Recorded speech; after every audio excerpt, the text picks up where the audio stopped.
Welcome to Time Before Us, the channel where ancient history breathes again. Before time had a name, before the first human breath, there existed a world fierce, forgotten, and alive.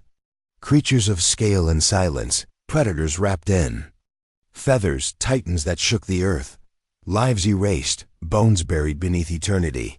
But they are not lost. They are waiting. This is Time Before Us, where prehistoric worlds rise again, and the stories buried in stone finally speak. Chapter 1: Dawn of the Mesozoic.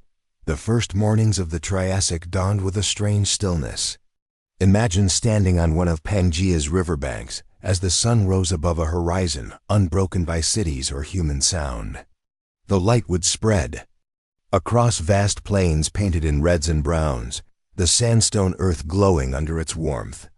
You might hear nothing at first, only the breeze sighing through scrubby plants that clung stubbornly to life. But if you listened carefully, you would notice tiny stirrings, the flutter of an insect's wings, the cautious splash of an amphibian retreating into water, the slow crunch of some reptile moving across pebbles. In these quiet landscapes, survivors of the Permian clung to fragile routines.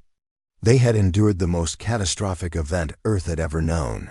An extinction so brutal that 9 out of 10 species had vanished.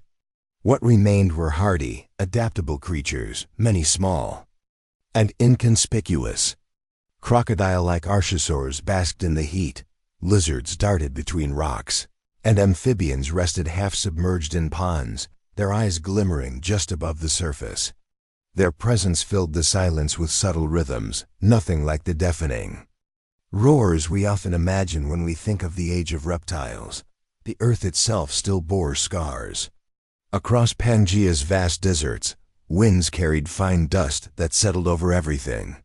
Forests were patchy and thin, mostly dominated by conifers with needle-like leaves that could withstand the dry climate. Ferns carpeted river valleys, their green fronds unfurling like cautious flags of recovery. And here and there, cycads appeared, plants with thick trunks and crown-like leaves that gave the land an otherworldly look, as if nature had reinvented the idea of trees from scratch.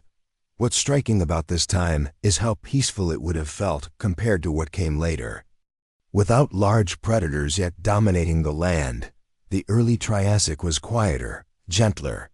The sounds you'd hear at dusk might not be roars, but instead the soft chorus of insects and the trickle of water moving over stones, frogs and air. Even the first reptiles of the age, the precursors to dinosaurs, moved softly through the undergrowth, their footsteps no louder than the shifting of leaves. And yet, beneath that calm, there was tension. The earth had pressed a reset button, and evolution was experimenting furiously. The lineages that would later dominate dinosaurs, mammals, crocodiles, turtles, all traced their roots to this fragile moment.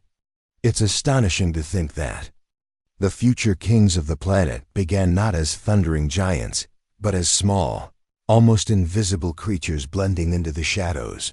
The rivers of this dawn carried life forward. Fish swam in quiet schools, their silver scales catching sunlight beneath the surface. Dragonflies, some with wingspans as wide as your hand, skimmed above the water, the steady beat of their wings joining the soundscape of this new world. At times you might hear the plop of something larger entering the water, a temnospondyl, one of the great amphibian survivors of the extinction. These were hulking creatures, part crocodile, part salamander, lurking just beneath the surface. They made no thunderous movements, only slow ripples and quiet splashes as they hunted fish in the shallows. Farther inland, silence stretched across open plains where the heat shimmered. Herds of small reptiles padded quietly across dusty ground, their tails dragging faint lines behind them. They paused often to bask, soaking up warmth, conserving energy. Life here had to move carefully. Food was scarce, water scarcer still, and every step carried risk. But in that fragility lay a deep calm, a patience that shaped everything. What's beautiful about imagining this world is how slow it must have felt. Days unfolded not in chaos but in rhythms, sunrise, heat, dusk, nightfall, each bringing its own gentle symphony of sound. When rains came, you'd hear the soft percussion of drops against fern leaves, the rush of water swelling rivers, the croaks of amphibians echoing louder in celebration. When winds swept across the land, they whispered through forests, bending conifer branches with a hiss like ocean waves. At night, under skies unspoiled by artificial light, the stars would blaze more brightly than most of us can imagine. The Milky Way would stretch across the heavens like a glowing river, mirrored in the dark waters of prehistoric lakes. The sounds of the night were delicate but rich, insects buzzing, small reptiles rustling through dry leaves, the occasional splash of an amphibian returning to water. There were no mammalian calls yet, no bird songs. Those would come later.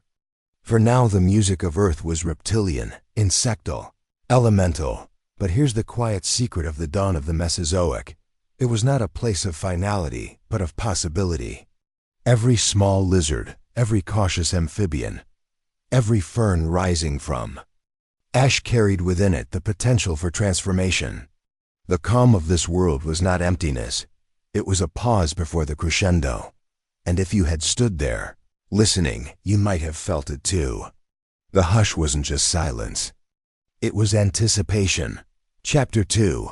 The First Forest of Giants. Imagine walking into a forest where the trees don't just tower above you, they dwarf you into insignificance.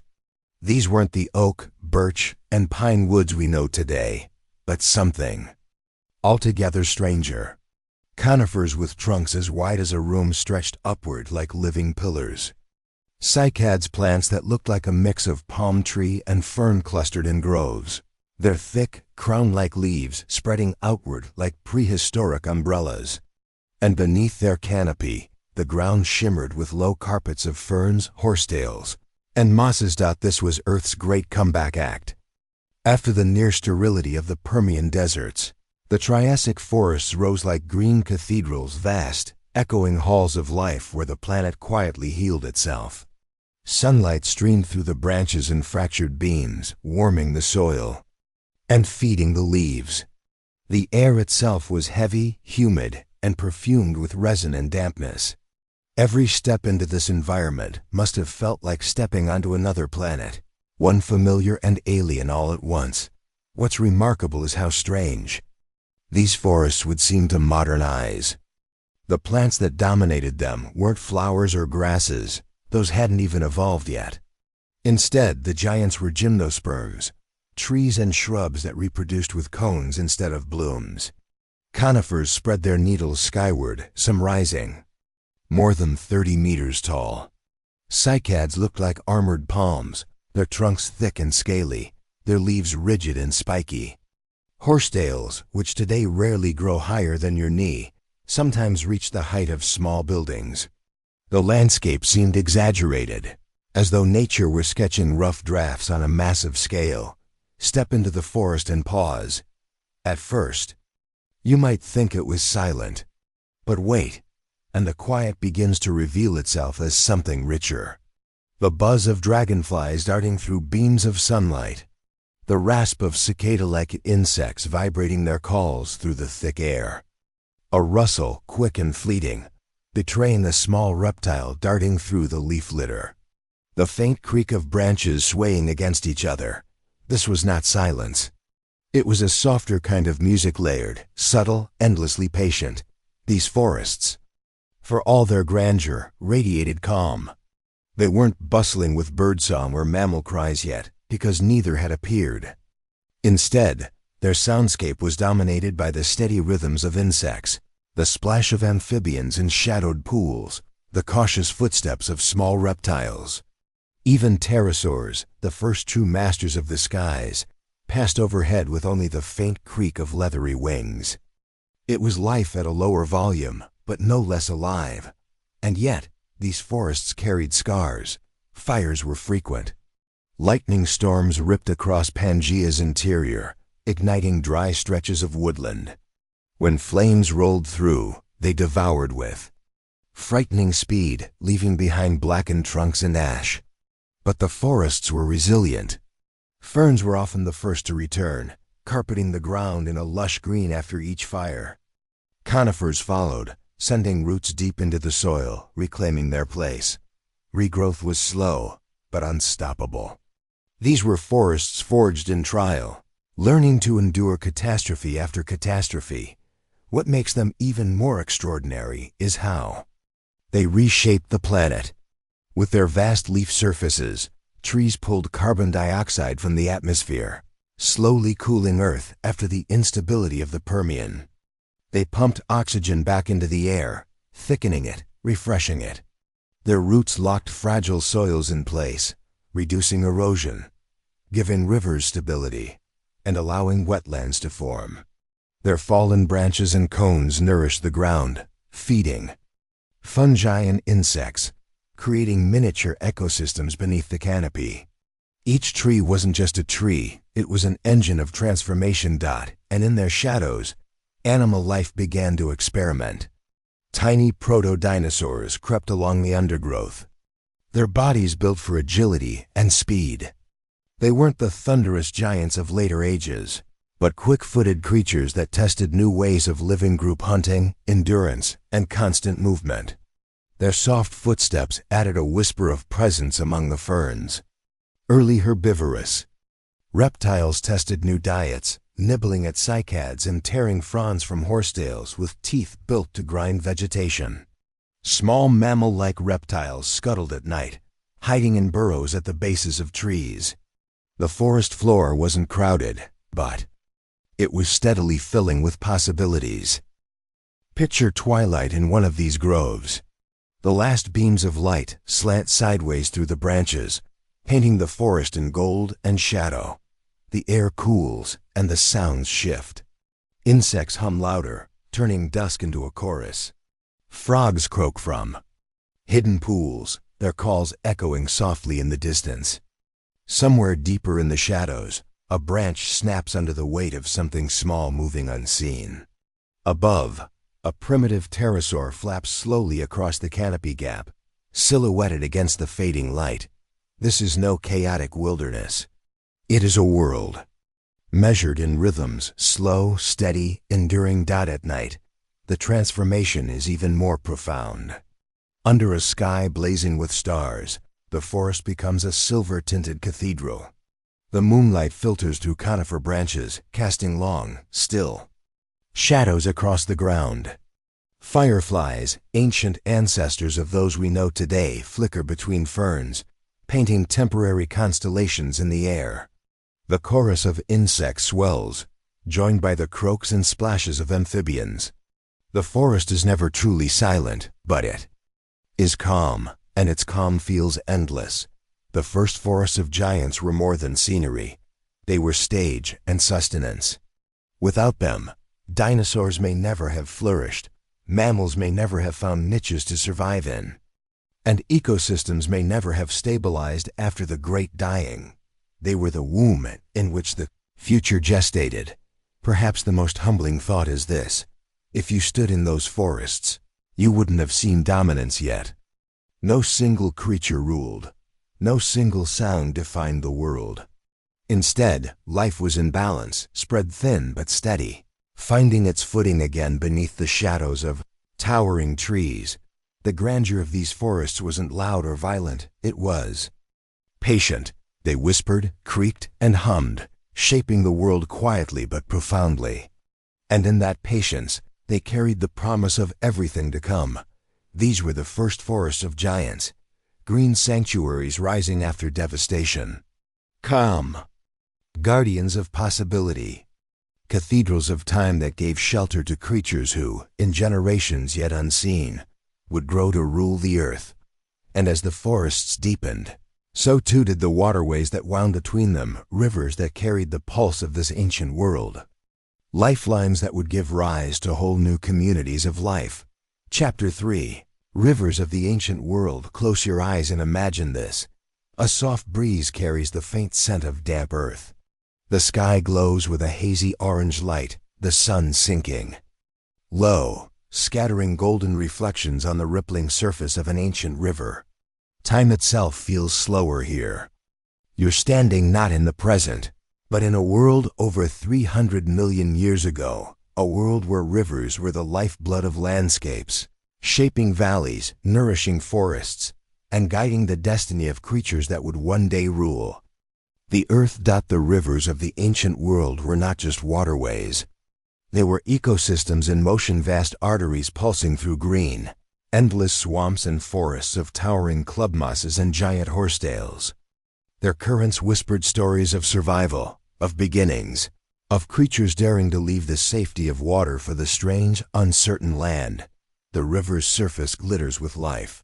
Darting just below, shoals of early fish shimmer like liquid silver. Some of them are armored placoderms, bizarre, plated creatures whose heavy skulls look like nature's first experiments in defense. Others are lungfish-like animals, equipped with both gills and primitive lungs, able to gulp air when oxygen in the water runs low. In their resilience, you can glimpse a clue to the future. These fish carry the spark of innovation, the first. Whispers of a story that will eventually lead to reptiles, dinosaurs, and even us. On the muddy banks, amphibians crawl clumsily, their slick bodies glistening as they heave themselves from the shallows. Some are small, lizard-sized with bulging eyes. Others are giants stretching several meters long, with wide, gaping mouths waiting for unsuspecting prey. Their croaking calls echo across the reeds like a strange, prehistoric chorus. The rivers are both sanctuary and battlefield. Every rustle of a reed could be a rival. Every ripple on the surface might mean danger. But in these places, life is daring to experiment. Each attempt to move from water to land is like nature rolling the dice. Will this creature adapt, or will it vanish, forgotten by time? Now the camera drifts deeper into the current. Beneath the surface, a whole hidden world reveals itself. Strange, spiny fish drift slowly near the riverbed, their scales catching glints of fading sunlight. Shoals of primitive sharks patrol the deeper channels, their shadows gliding silently, menacingly. They are the apex predators of this underwater kingdom, and every creature knows to avoid their sudden bursts of speed. On the sandy bottom, early invertebrates scuttle trilobites, though fading from dominance, still cling to survival, joined by mollusks and the ancestors of crabs. Worm-like creatures twist through the sediment, cleaning, feeding, endlessly cycling nutrients back into the system. It is a river alive not just with big animals, but with 1,000 tiny, unseen lives, each as vital as the next dot above. Dragonfly-like insects, massive compared to today, hover and dart, their wings buzzing like living kites. Some have wingspans nearly as wide as a hawk's. They skim the water's surface in search of prey, casting fleeting shadows that ripple with the current. Their presence hints at a time when oxygen levels in the air were far higher than now, allowing insects to grow to astonishing sizes, move upstream, and the river changes character. Here, where rocks and roots break the flow, rapids sing against stone. Foam gathers in eddies, and the sound is a constant hush, like the earth itself. Breathing. This is where amphibians often lay their eggs, hiding them in sheltered pools among reeds and ferns. Tiny, jelly-like clusters cling to submerged plants, each containing the fragile beginnings of new life.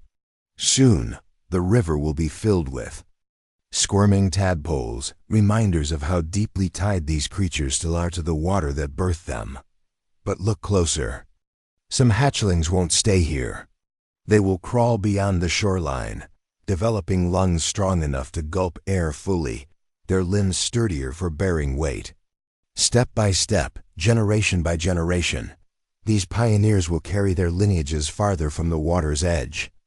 They don't know it, but they are the ancestors of reptiles, the first true land dwellers who will one day give rise to the mighty dinosaurs. It is almost poetic. Rivers, in their gentle persistence, are quietly shaping the course of evolution, and the riverbanks themselves, they're not quiet either. Imagine towering trees, but not like any you'd recognize today. Instead, forests of giant lycophytes club mosses stretching over 30 meters tall form green cathedrals along the water's edge. Their trunks rise like columns, topped with crowns of spiky leaves. Ferns and horsetails crowd the understory, while fungi taller than a person push upward from damp soil. Feeding on fallen wood, the air here is thick and humid, carrying the sweet, earthy scent of decay and growth. Each breath feels heavier, as if the forest itself is pressing close. And in that atmosphere, the river glimmers as a ribbon of life. Weaving through the green maze, small reptiles, the very first of their kind, shuffle cautiously among the roots. They are unlike the amphibians, for they carry their world with them. Their eggs, encased in protective shells, no longer need the water to survive. This small innovation will change everything. With eggs that can resist drying out, reptiles are free to roam further, to push into new territories where amphibians cannot follow. And it all begins here, by the ancient rivers. At night, the river transforms again. The last light fades, and the water glows with the reflections of a billion stars. The air cools, mist rising from the surface in ghostly swirls. Strange calls echo through the darkness, deep, throaty bellows of amphibians, the clicks and hums of nocturnal insects, the splash of something unseen slipping back into the water. It is a world of silhouettes and shadows. Large amphibians lurk at the edges, half submerged, waiting to ambush smaller creatures that wander too close. Insects thrum in thick clouds, some falling prey to fish leaping from the water in sudden bursts. The cycle of survival never stops, not even in the stillness of midnight. And yet, beneath the tension, there is peace too. The river flows on, unconcerned with the dramas of its inhabitants. Its current smooth stones feeds forests and carries nutrients downstream. It is timeless, eternal, the same rhythm that will one day carve the landscapes we know today. What makes rivers so powerful in the story of life? Maybe it's their constancy. They never stay still, yet they are always there. Flowing, guiding, connecting. For early life on Earth, rivers were bridges between worlds, the world of water and the world of land. Every amphibian that climbed the muddy bank, every reptile that dared to lay its eggs on dry ground, every insect that spread its wings in the heavy air, they all owed their chance to the rivers. These waterways nurtured them, challenged them, and gave them the opportunity to evolve. In many ways, rivers were nature's laboratories, testing new designs, refining survival strategies. Some creatures failed, disappearing into extinction. Others thrived, carrying their traits forward, leaving behind invisible fingerprints on the story of life. Without rivers, the history of Earth might have been very different. Perhaps amphibians would have remained trapped in their watery realms. Perhaps reptiles would never have risen. Perhaps the great age of dinosaurs would never have dawned. As dawn returns, the mist begins to lift. The river glows once again, golden under the rising sun. Fish flicker near the surface, insects skim the air, amphibians bask on rocks, reptiles shuffle through the undergrowth.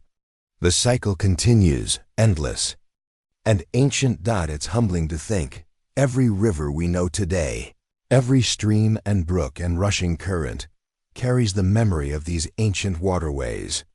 They were the stage on which some of the greatest experiments in evolution were first performed. And though their creatures may be gone, their legacy flows on quietly, steadily, eternally. The rivers of the ancient world were not just water. They were the lifelines of creation, the first steps toward the unimaginable diversity of life we see today. And in their steady, gentle flow, they remind us that great changes often begin in the smallest ripples. Chapter 4, Night in the Triassic. Sun slips below the jagged horizon of a Triassic landscape. Daylight fades slowly, not with the rush of modern city sunsets, but with the unhurried rhythm of deep time. Golden light lingers on the treetops of giant conifers, painting them in shades of amber and bronze. Shadows stretch across the ground, turning rocky floodplains and fern meadows into pools of deepening twilight. The world is preparing to sleep, or at least part of it is. Because in the prehistoric night, sleep for some means opportunity for others. As dusk gives way to true darkness, the air changes. The daytime buzz of cicada-like insects fades, replaced by a subtler, more cautious soundscape. Gentle rustlings stir in the undergrowth. The wind carries a faint earthy scent, damp soil, decaying leaves, and the cool freshness of river water nearby. If you could stand here, surrounded by the Triassic night, you'd notice how alive it feels, even in darkness. Every sound hints at something stirring, something watching, something moving unseen. Look closely at the water's edge. Tiny ripples break the smooth surface of a shallow pond. Amphibians, the lingering heirs of an older age, emerge from their burrows. Their slick bodies glisten in the moonlight, their throaty croaks forming a chorus that echoes softly into the trees. These are not quite frogs as you know them, more primitive, stockier, with wide mouths that snap at gliding insects. Their calls overlap into a rhythmic pattern, filling the still night with a living pulse. The insects, meanwhile, are restless. Moth-like creatures flutter in erratic spirals around ferns, their wings catching faint starlight. Some emit faint glows, like sparks drifting through the dark, the ancient origins of bioluminescence. They dance in silence, yet to the creatures hunting below, they are lanterns, giving away their presence. Out on the rocky flats, small reptilian pioneers creep from cracks and burrows. These are among the earliest true nocturnal reptiles, their eyes unusually large to gather every shred of light. They scuttle carefully, pausing, listening, then darting forward again. Their world is one of constant alertness. Every shadow could be a threat. Every sound, a signal. They hunt smaller insects, but they themselves are prey to something larger. Listen closely. Do you hear it? A soft scraping sound. Something is moving among the fallen branches. The shape is low, cautious, its body hugging the earth. It is not large, no bigger than a house cat, but in the Triassic night, it is a formidable hunter. This is a small archosaur, perhaps an ancestor of future dinosaurs, and it moves with eerie patience. Its slender snout dips close to the ground, picking up scents left behind by insects or scurrying lizards. When it finally strikes, it does so in silence. A sudden lunge, a snap of jaws, and then nothing but the crunch of tiny bones. Above, the sky is unlike anything we see today. Without human light to dull it, the heavens blaze with stars, billions of them scattered like shards of crystal across black velvet. The Milky Way arches high, its band of pale light shimmering in perfect clarity. The moon, larger and brighter in the prehistoric sky, casts silver light across the land, carving shadows that stretch and shrink as clouds drift slowly past. The night is dark, but never empty. From the dense ferns, a new sound rises, a rhythmic rustle, heavy, deliberate. The hunter pauses, its head lifting, its body freezing mid-step. Something much larger is awake.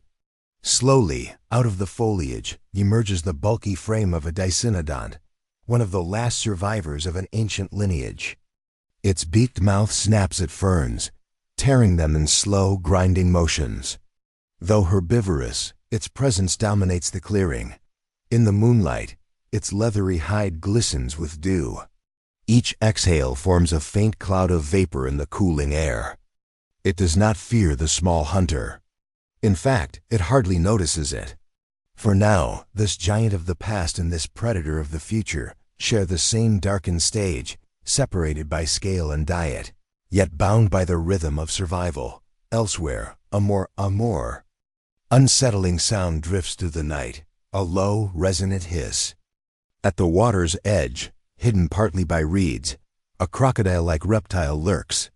It is older than the dinosaurs, a relic of primeval times, its eyes glinting just above the waterline. Motionless it waits. An amphibian ventures too close, drawn by a cluster of glowing insects. Suddenly, the water erupts. A splash, a snap of jaws, and the amphibian is gone, leaving behind only ripples that fade quickly into stillness. Silence returns as if nothing happened. In the trees, life takes to the branches. Early relatives of pterosaurs cling to bark with clawed fingers, their wings folded tightly around their bodies. Though clumsy on land, in the air they are graceful. And some are restless enough to test their wings under moonlight. With a leap, one launches into the night, wings spreading in a soft, leathery stretch. It glides silently across the clearing, swooping low before climbing again, its shadow slipping across the ground below. In this darkness, flight is a delicate gamble. A wrong turn, a sudden gust, and survival becomes uncertain. But for these early flyers, the air is freedom, and the night belongs to them just as much as to any hunter on the ground. The Triassic night has its own rhythm, periods of deep stillness followed by sudden bursts of activity. Predators strike, prey scatters, silence falls, and then the cycle repeats. It is a world balanced on tension, where even the faintest sound can mean survival or death. But to us, listening from afar, the night feels almost peaceful. The layered sounds, the croaks of amphibians, the rustle of leaves, the distant crash of something large moving unseen, blend into a kind of ancient lullaby. And yet, there are moments that break the calm. Imagine walking through this night, hearing the gentle chorus of amphibians, only for it to fall silent in an instant. The sudden absence of sound is louder than any noise. It means something is near. Perhaps a larger predator, perhaps a shift in the wind that carries your scent. The Triassic night is full of mysteries, and silence is one of its most chilling. Gradually, the hours pass. The moon rises higher, then begins its slow descent. Dew gathers thick on the leaves. Small creatures retreat to burrows, their bellies full from the night's feast. Predators, too, slink back into hiding, conserving their strength until the next hunt. The night grows colder, the stars wheel silently overhead, and the world seems to hold its breath. Then, the first pale light of dawn touches the horizon. The stars begin to fade, one by one. The moonlight softens, giving way to a faint glow of orange and pink. The night, with all its hidden dramas, begins to dissolve. The amphibians fall silent, the insects retreat. The archosaur hunter curls into its den. Soon, the daytime chorus will rise again, filling the world with a different energy. But for a few moments longer, the Triassic night lingers, a quiet, fleeting world of shadows, whispers, and unseen lives. It was a time when darkness did not mean emptiness, but another kind of life. A parallel world that thrived when the sun slept. And though we cannot hear it today, the echoes of those nights remain. In the croak of a frog at midnight, in the rustle of unseen animals in the dark, in the glitter of stars above us. The Triassic night, once alive with creatures long vanished, still speaks if you know how to listen. Chapter 5. The early dinosaurs. The early dawn spills across a land that looks both familiar and alien. The air is fresh, cool, and alive, with the faint chorus of insects. Mist clings low to the ferns and cycads, drifting lazily in the pale gold of morning light. This is the world of the early dinosaurs, not yet the colossal titans we imagine towering over forests, but smaller, quieter beings, woven into the ecosystem with a kind of cautious grace. They are not rulers here, not yet. They are simply part of a grand experiment of life, fragile and uncertain, yet remarkable in their persistence. If you stood here, in this Triassic clearing, you might be surprised at what you see. No thunderous herds shaking the ground, no predators roaring through the trees. Instead, a different kind of presence. Small, wiry dinosaurs with long tails and delicate limbs move with careful intent. Their eyes flick constantly toward the undergrowth, ears tuned to every rustle. These creatures, the first two dinosaurs, live a life of balance. Each step is measured. Every sound matters. In a world still dominated by crocodile-like archosaurs and sprawling reptiles, they must survive. By caution, not power. A group of tiny herbivores emerge from the mist, their heads low to the ferns. They are no bigger than turkeys, with slender frames and hands tipped with delicate claws, used to pluck soft leaves. Their movements are subtle, almost reverent, as they graze in the quiet. Occasionally, one raises its head, eyes sharp, scanning the horizon. They live in numbers for safety, each one a sentinel for the others.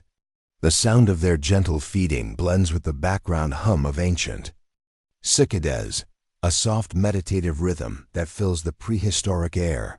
Nearby, at the edge of the water, another early dinosaur lingers in silence. This one is different, a cautious hunter, perhaps Coelophysis, one of the earliest carnivores. Slender, long-necked and agile, it waits with patience. The morning light reflects in its golden eyes, unblinking, watchful. Its breath is steady, its muscles tense but controlled. There is no rush.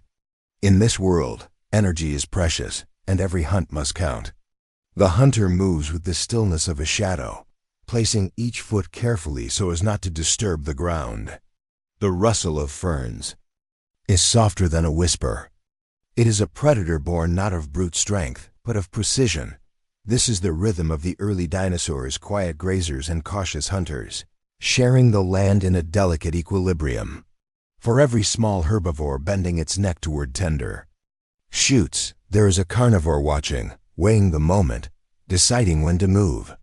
The scene is not violent, not chaotic, but strangely calm. Life continues under a blanket of awareness, a sense that danger is always close. But so is survival. The landscape itself holds the sounds of their world. The soft trickle of a stream winds through the clearing, its waters glistening in the new sunlight. Primitive frogs croak faintly from the shallows, adding their voices to the morning's chorus. Giant dragonflies hover lazily overhead, their wings catching the light like shards of glass. Somewhere deeper in the forest, a distant call echoes, not the roar of a giant predator, but the throaty bellow of an early reptile staking its claim. The dinosaurs remain still at the sound, their instincts sharpened by countless generations of survival. Then, slowly, they return to their movements. The day unfolds with a measured grace. The small dinosaurs wander further into the greenery, their tracks pressed lightly into the damp soil. Some pause to nibble at young shoots, while others flick their tails to shoo away buzzing insects. The predator, meanwhile, circles quietly through the undergrowth, never too close, never too far. It does not need to kill today, not yet. Hunger can wait. The patience of this world is its most striking quality. Life is unhurried. Every creature moves with purpose, yet nothing feels rushed out as the sun rises higher, warmth spreads across the clearing. The mist lifts, revealing more of the terrain. Low ferns, cycads with palm-like fronds, and conifer trees casting long, sharp shadows. The air carries the earthy scent of damp soil and resin. It is a land both wild and calm, untouched by the thunder of modern imagination. For these early dinosaurs, peace is not an absence of struggle, it is the act of living within it. The grazers continue their slow march across the fern fields, and the hunters follow from a distance, weaving silently between the trees. Neither side dominates, neither side falters.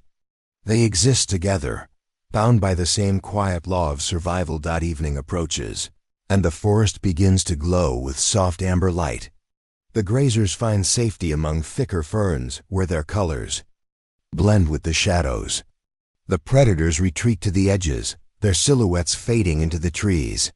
Crickets chirp their rhythmic song, blending with the low calls of reptiles settling in for the night. The day closes not with chaos, but with serenity. In the quiet dusk of the Triassic, you realize something profound. These early dinosaurs, though small and unassuming, carry within them the seeds of an empire. In time, their descendants will grow into giants, sauropods that shake the earth, predators with jaws that terrify, creatures of scale and feather and unimaginable size. But here, in this moment, they are still humble. They are whispers of a future world, living peacefully in the shadow of larger reptiles. And as darkness falls, the clearing grows still. The river continues to flow. The insects hum their steady lullaby, and the early dinosaurs drift into the shelter of night. Their story is not one of dominance yet, but of survival, quiet, steady, and enduring. It is in this stillness that their true strength lies, because sometimes the most extraordinary beginnings are not loud or dramatic. They are quiet, hidden in the calm rhythms of an ancient dawn, waiting for their time to rise. Chapter 6. Sounds of the Jurassic Skies. Close your eyes and let the world of today slip away. The hum of cities, the clatter of machines, the voices of people, all of it dissolves into silence. When the silence clears, a new sound greets you. A sound not of our modern Earth, but of an ancient one. Above you stretches a sky, vast and open, untouched by airplanes or human noise. This is the sky of the Jurassic period, nearly 150 million years ago. And here, the air is alive with voices, voices of creatures unlike anything we know today. The first thing you hear is not a roar. It is not the heavy call of some giant predator. Instead, it is the sharp, leathery flap of wings. A shadow glides. Across the ground below, a pterosaur. Its wings stretch wide, membranes of skin catching the wind. The sound is soft, like the rustle of a sailboat's canvas, but insistent, steady. Each beat lifts the creature higher until it circles, catching a rising column of warm air. From far away, a different sound cuts through the open air. A high, rasping cry, sharp, almost metallic, the call of another pterosaur staking its claim to this patch of sky. The reply comes, distant yet echoing, like voices in a canyon. The Jurassic sky is never quiet. It is full of competing notes, layered and interwoven like a wild orchestra. Drift upward, higher still, and you begin to hear the beating chorus of many wings together. Some large, heavy, pushing through the wind with effort. Others small, light, more like the fluttering of birds. Protobirds, the earliest relatives of the songbirds we know today, dart between the branches of a conifer forest below. Their wings whir with a speed that hums like the buzzing of insects, a new sound added to the sky. Listen carefully, and you hear their soft, throaty chirps, uncertain, primitive, but hints of the music that birds will one day perfect. The forest canopy below sways in the wind, tall conifers rising like green towers. When the gusts pick up, the branches whistle faintly, adding their own voice to the scene. And in those trees, creatures stir. A small feathered dinosaur, perhaps something like Archaeopteryx, clambers along a branch. Its claws scrape against bark, a faint scratching sound. It lifts its head, peers into the air, and lets out a harsh, cackling screech, part warning, part challenge. Then, with an awkward jump, it spreads its feathered arms and glides down to another tree. The air sighs around its feathers, whispering in a language that only wings can speak. Not all sounds are gentle. In the distance, a sudden commotion erupts. A flock of small protobirds explodes from the treetops, wings thrumming together in a wild rush. Above them, a predator circles. Its cry pierces the air, deeper, harsher, commanding. It is a larger pterosaur, perhaps a Ramphorhynchus, its long tail trailing behind. Its wings make a different sound, slower, stronger, each beat a push against the wind. The smaller creatures scatter, their voices chirping frantically, a staccato of alarm. Yet the sky is not all predators and prey. Drift closer to the cliffs by the sea, and the mood changes. The sound of waves mixes with the calls of hundreds of pterosaurs nesting along the rocks. Their cries echo and overlap, a cacophony that seems chaotic but has its own rhythm. Some calls are short, sharp barks. Others are longer, warbling tones. Together, they create a kind of prehistoric seabird colony, alive with constant chatter. Young ones squeal from their nests, demanding food. Parents answer with throaty croaks, wings beating as they launch into the open air. The whole cliffside becomes an instrument, playing endlessly with no pause. Imagine standing here, listening. The crash of waves below, the slap of wings against the wind, the harsh calls bouncing from rock to rock, and every so often, the sudden hush when a predator flies too near, and for a moment, the entire colony holds its breath. Silence, sharp and tense, before the noise returns louder than before. But the Jurassic sky is not only about loudness. There are moments of quiet, too. Subtle layers of sound that only reveal themselves if you listen closely. The buzzing of ancient insects, their wings trembling as they float through shafts of sunlight.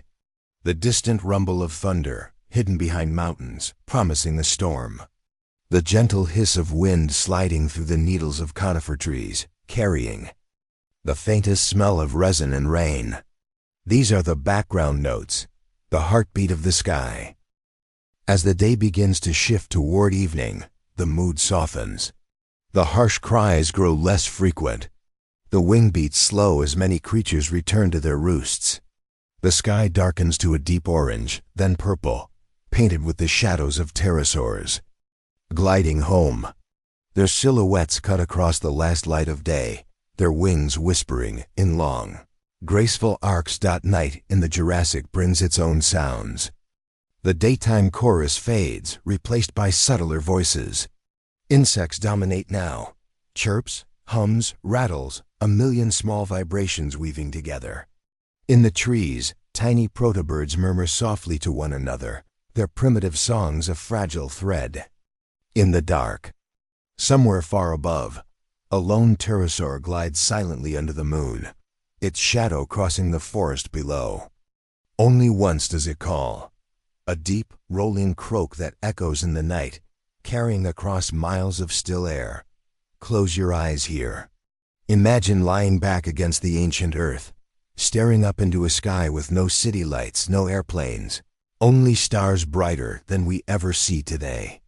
And against that canvas, the sounds of life, wings, calls, whispers, flutters, paint a living picture of a world long gone.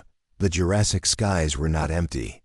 They were full, alive, layered with voices. From the flap of leathery wings to the delicate hum of feathers. From the shriek of predators to the chatter of nesting colonies. From the rustle of wind in the treetops to the soft hush of night.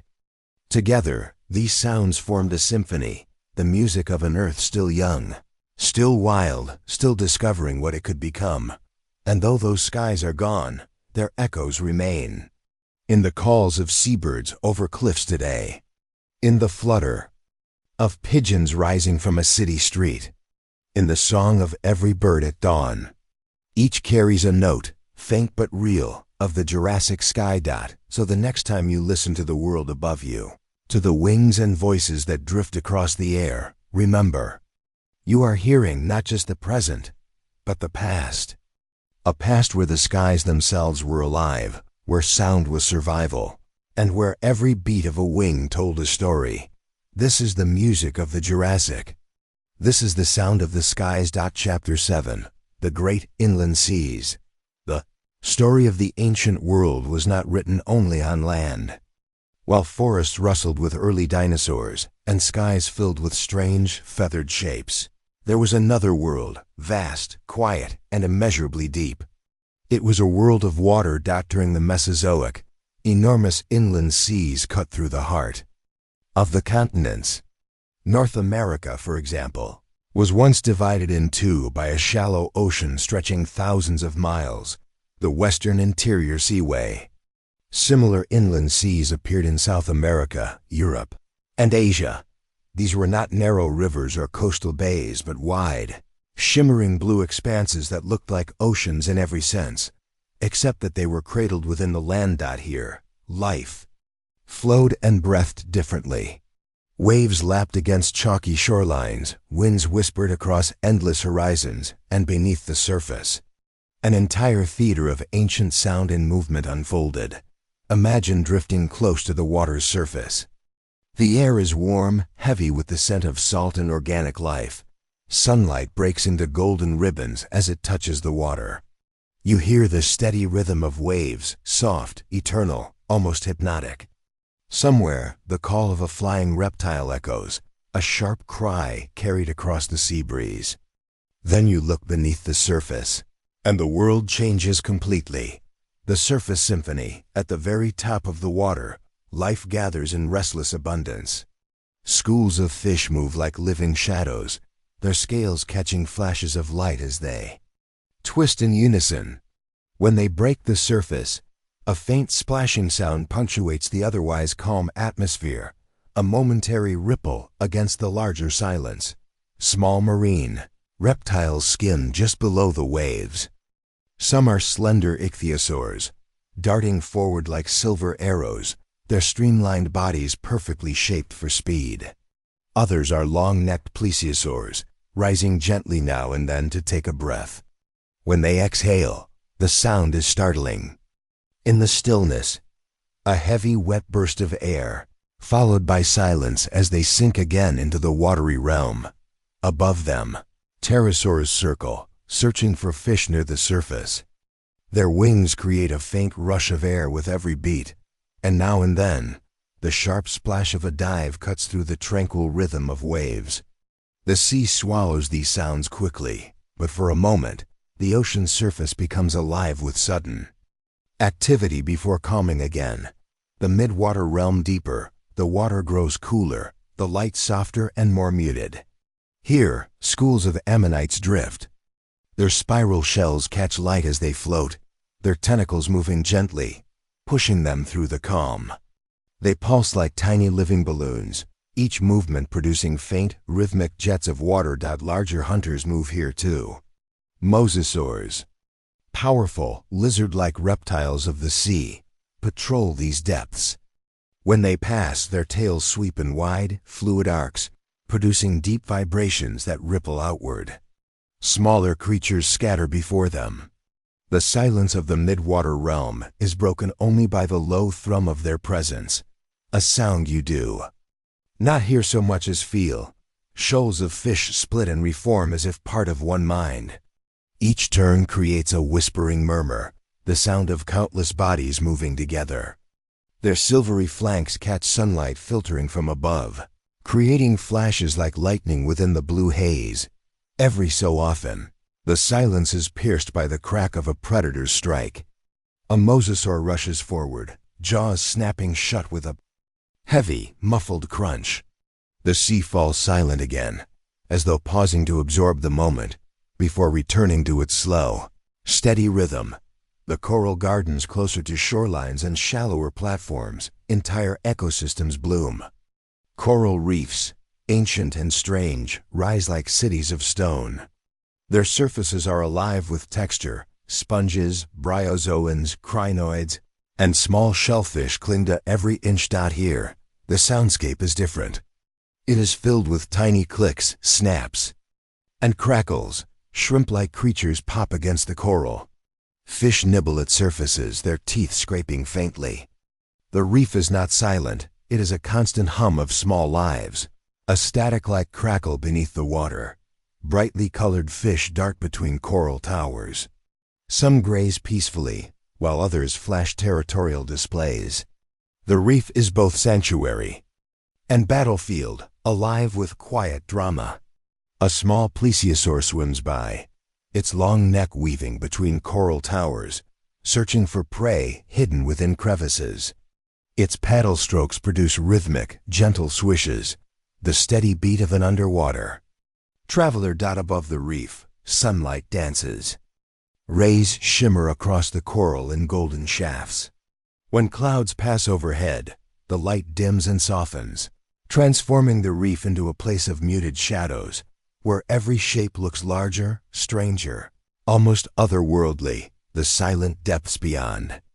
The reefs where the seafloor slopes down into shadow, a new kind of world begins. The water grows heavy, the pressure immense. Fewer creatures live here, but those that do move with deliberate slowness. Giant turtles drift like ghosts, their shells dark silhouettes against the blue. Sharks patrol, their movements graceful, predatory, yet calm. The soundscape changes.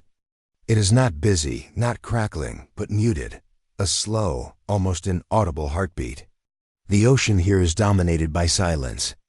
Only the occasional, distant rumble of tectonic movement breaks the stillness, vibrations traveling from far below, reminders that even in quiet, the earth itself is alive.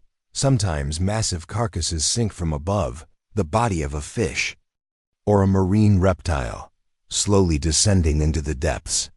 Here, scavengers gather. Small, blind creatures nibble away, their movements faint scratches in the quiet. In this place, time feels stretched, slowed, eternal. The shoreline eventually, the inland seas meet land again. Here, waves lap against sandy shores or chalk cliffs. The sound is soothing, familiar, a rhythm that has existed for millions of years. Birds and pterosaurs gather on the edges, their cries sharp against the rolling wash of surf. On some shores, mangroves and strange coastal plants line the waters. Edge, small dinosaurs approach to drink, their feet crunching softly on pebbles. Every so often, they freeze at the sudden splash of something moving just offshore. A reptilian predator lurking where land meets water. The air here is heavy with salt and life. Insects buzz, reptiles call. The shoreline is a meeting place of sky, land, and sea. Day and night on the seas. When the sun rises, the sea comes alive in golden light. The surface glitters, ammonites drift upward, and predators begin to stir. The calls of pterosaurs echo, and the reefs hum with renewed energy. But at night, the world changes again. The sea turns black, reflecting the stars above. Bioluminescent. Plankton flicker in the dark, tiny glowing sparks that drift like stars underwater. Each movement leaves trails of light, transforming the ocean into a glowing dreamscape. Night sounds are different, softer, the splash of a surfacing reptile echoes louder in the silence. The distant calls of nocturnal creatures carry farther. The sea feels endless, infinite, and utterly calm. The eternal rhythm. The great inland seas were not just water, they were cradles of evolution. Here, marine reptiles thrived. Fish diversified. Coral ecosystems flourished. The seas shaped life itself, just as surely as forests and deserts did. And though the inland seas are gone today, their echoes remain. The chalk cliffs of Europe and North America are built from the shells of microscopic creatures that once drifted in those waters. Every wave that breaks on a beach today is a continuation of rhythms that began millions of years ago. The sound of water, the hiss of surf, the silence of the deep, these are ancient songs. They were heard by ammonites and plesiosaurs, by turtles and mosasaurs, by every creature that swam in those vanished seas.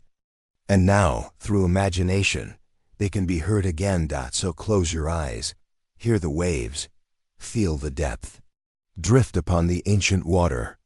The inland seas may be gone, but their music has never truly faded. Chapter 8, A Forest of Giants. The forest breathes.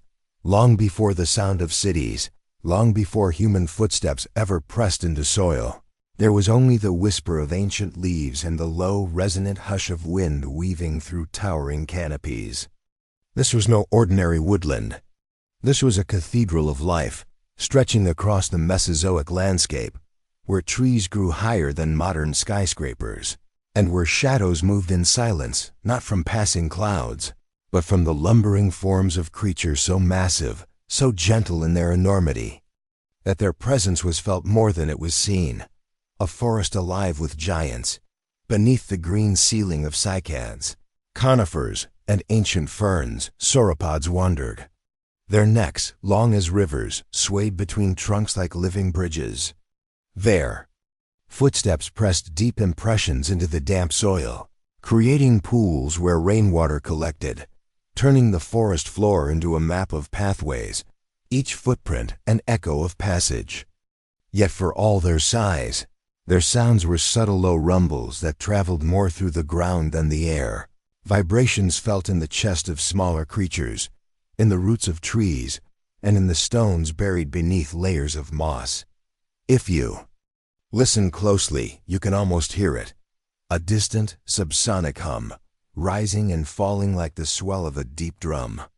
That was the language of giants, inaudible to most but pulsing through the world like an underground river of sound. The day begins slowly here.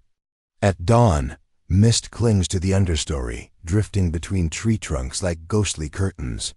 Sunlight filters through in shafts, breaking the canopy into golden ribbons. Birds, primitive, feathered creatures still clumsy in flight, flit between branches, their chirps and calls filling the upper layers of the forest.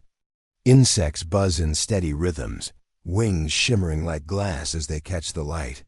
And then, like an orchestra beginning with the softest of notes, the first deep vibration rolls through the earth. A sauropod steps into the clearing. Its neck arcs upward, higher than the surrounding trees, searching for young leaves near the canopy. With a slow, deliberate motion, it strips an entire branch of greenery, the crunching sound of foliage breaking echoing faintly in the still air. Each movement is unhurried, purposeful, as though time itself bends around the patience of such giants. For them, the day is not measured in moments but in seasons, their lives stretching across centuries. As the giant moves, its body becomes a moving wall of shadow. Small animals scatter before it, tiny mammals darting into burrows, feathered dinosaurs skittering across roots, lizards flattening themselves against bark. Yet there is no fear here, only respect. For in this forest, size determines balance, and the giants, despite their enormity, bring more calm than chaos. The sounds of the forest shift with their presence. Where once there was only the buzz of insects and the songs of smaller creatures, now there is rhythm, the deep thud of a footfall, followed by silence, then another. Between each step, the forest seems to hold its breath, only to exhale again when the vibrations settle. This cadence, steady and eternal, is the heartbeat of the Mesozoic forest. Sometimes, when multiple sauropods move together, the air is filled with overlapping rumbles, a chorus of resonances that blend into one another until the ground itself seems to sing. Scientists believe these low-frequency calls could travel miles, carrying across forests, plains, and rivers, one herd speaking to another in a language of vibrations. Imagine standing in such a forest as a human observer. You would hear almost nothing, but your bones, your skin, even the air in your lungs would feel alive with tremors. It would be like standing inside a drum. Deeper in the forest, the scale becomes even more humbling. A herd gathers. Dozens of long-necked silhouettes weave between the trunks, each one a colossus moving with slow grace. Young sauropods only, half the height of their elders, stay close to their mothers, their smaller feet pattering softly in contrast to the thunderous steps of adults. Occasionally, a young one lets out a higher-pitched call, answered immediately by a resonant rumble from the herd. This gentle communication is constant, a net of reassurance stretched between every individual. The forest bends to their presence. Trees near the path lean and sway, some stripped bare of leaves, others toppled entirely by the accidental brush of a swinging tail. Yet even in destruction, life thrives. Fallen logs become nurseries for ferns and mosses, homes for insects and amphibians. The giants take, but they also give, shaping the forest as they pass through it, architects of the very ecosystem they inhabit. But the forest is not only theirs. Hidden beneath roots and foliage are other voices, quieter but no less important. Small insect-like creatures chirr in the leaf litter. Tiny mammals scurry in the shadows, their nocturnal instincts already whispering of another world that belongs to them in darkness. Theropods, the predators of this green cathedral, move cautiously between trees, their footsteps soft, their eyes alert. For even among giants, opportunity awaits, and a single mistake from a young sauropod could mean survival for another. Yet here, within the herd, safety is nearly absolute. As the day wanes, the forest shifts once more. The calls of birds soften, insects grow louder, and shafts of golden light stretch long and thin across the ground. Shadows lengthen, and the sauropods begin to settle. Some remain standing, their necks drooping low as they rest, while others fold their enormous limbs beneath their bodies, sinking into the earth with a slow, groaning rumble. The night is coming, and with it, a transformation. At dusk, the forest is no longer green and gold, but silver and blue. Moonlight replaces sunlight, seeping through gaps in the canopy, illuminating mist that hangs low like a blanket of smoke. Sounds shift again. The chirping of insects grows insistent. Frogs croak from hidden pools, and the occasional distant screech of a hunting predator pierces the stillness. Yet through it all, the giants remain calm, their low rumbles resonating like a lullaby, steady and unbroken. It is here, in the quiet of night, that the scale of the forest becomes most profound. Imagine standing at the base of one of these giants. As they sleep, your entire body dwarfed by a single forelimb, your head no higher than the curve of a single toe. Their breathing, slow and immense, fills the air with rhythm, a long inhale, a pause, and then a deep exhale that rolls like wind through the trees. To stand here would be to stand in the presence of living mountains. The forest of giants is more than habitat. It is memory. Every footprint pressed into the earth will remain for weeks, months, even years, until rain and new growth erase them. Every broken branch will feed insects and fungi. Every toppled tree will create light for new shoots to rise. And when the giants move on, another herd will follow, tracing the same paths, shaping the same world. In this endless cycle, the forest becomes timeless. It is never silent, but never chaotic. It breathes, it sings, it resonates. And through it all, the giants walk living shadows that remind us of a world where size was not threat but balance, not terror but awe. Close your eyes now. Let the sounds of this ancient forest surround you. The rustle of leaves, the hum of insects, the distant cry of a predator swallowed by the night, and beneath it all, the steady, resonant heartbeat of the earth itself. These are the sounds of a world long gone, yet still alive in memory, the world of the giants who moved like shadows through forests older than time. And in that stillness, you realize the giants never truly left. Their echoes remain in the earth, in the stone, in the very forest we walk today. Every tree that sways in the wind carries a memory of them. Every vibration in the ground a whisper of their passage. The forest remembers that the giants endure. Chapter 9. Insects of the Prehistoric night. The sun sinks slowly behind the jagged tree line of the Triassic and Jurassic forests. The sky, once painted in hues of gold and crimson, fades into a deep velvet blue. One by one, the stars flicker into view while the pale disk of the moon rises above the horizon, casting long shadows across the primeval land. With the fading of daylight, another world begins to awaken. The great dinosaurs retreat into stillness, their rumbling calls replaced by softer sounds of rest. Yet the forest does not fall silent. Instead, a new chorus swells into life, the hum, buzz, and rhythm of prehistoric insects filling the stillness of ancient evenings. Nighttime in the prehistoric world belonged to the small, the unseen, the many insects with their delicate wings, armored shells, and endless variety of forms dominated the soundscape. What the giant sauropods lacked in vocal calls, insects supplied in overwhelming abundance. To walk through such a forest after Dusk was to step into a vast and endless orchestra, where every tree, every bush, every patch of damp earth held its own musician. A faint vibration rises first, the steady pulse of early crickets, their wing stridulations rasping against the silence.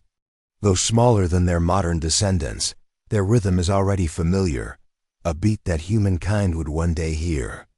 On summer nights, they rub their wings together, a sharp chirp that repeats over and over, forming a steady background rhythm.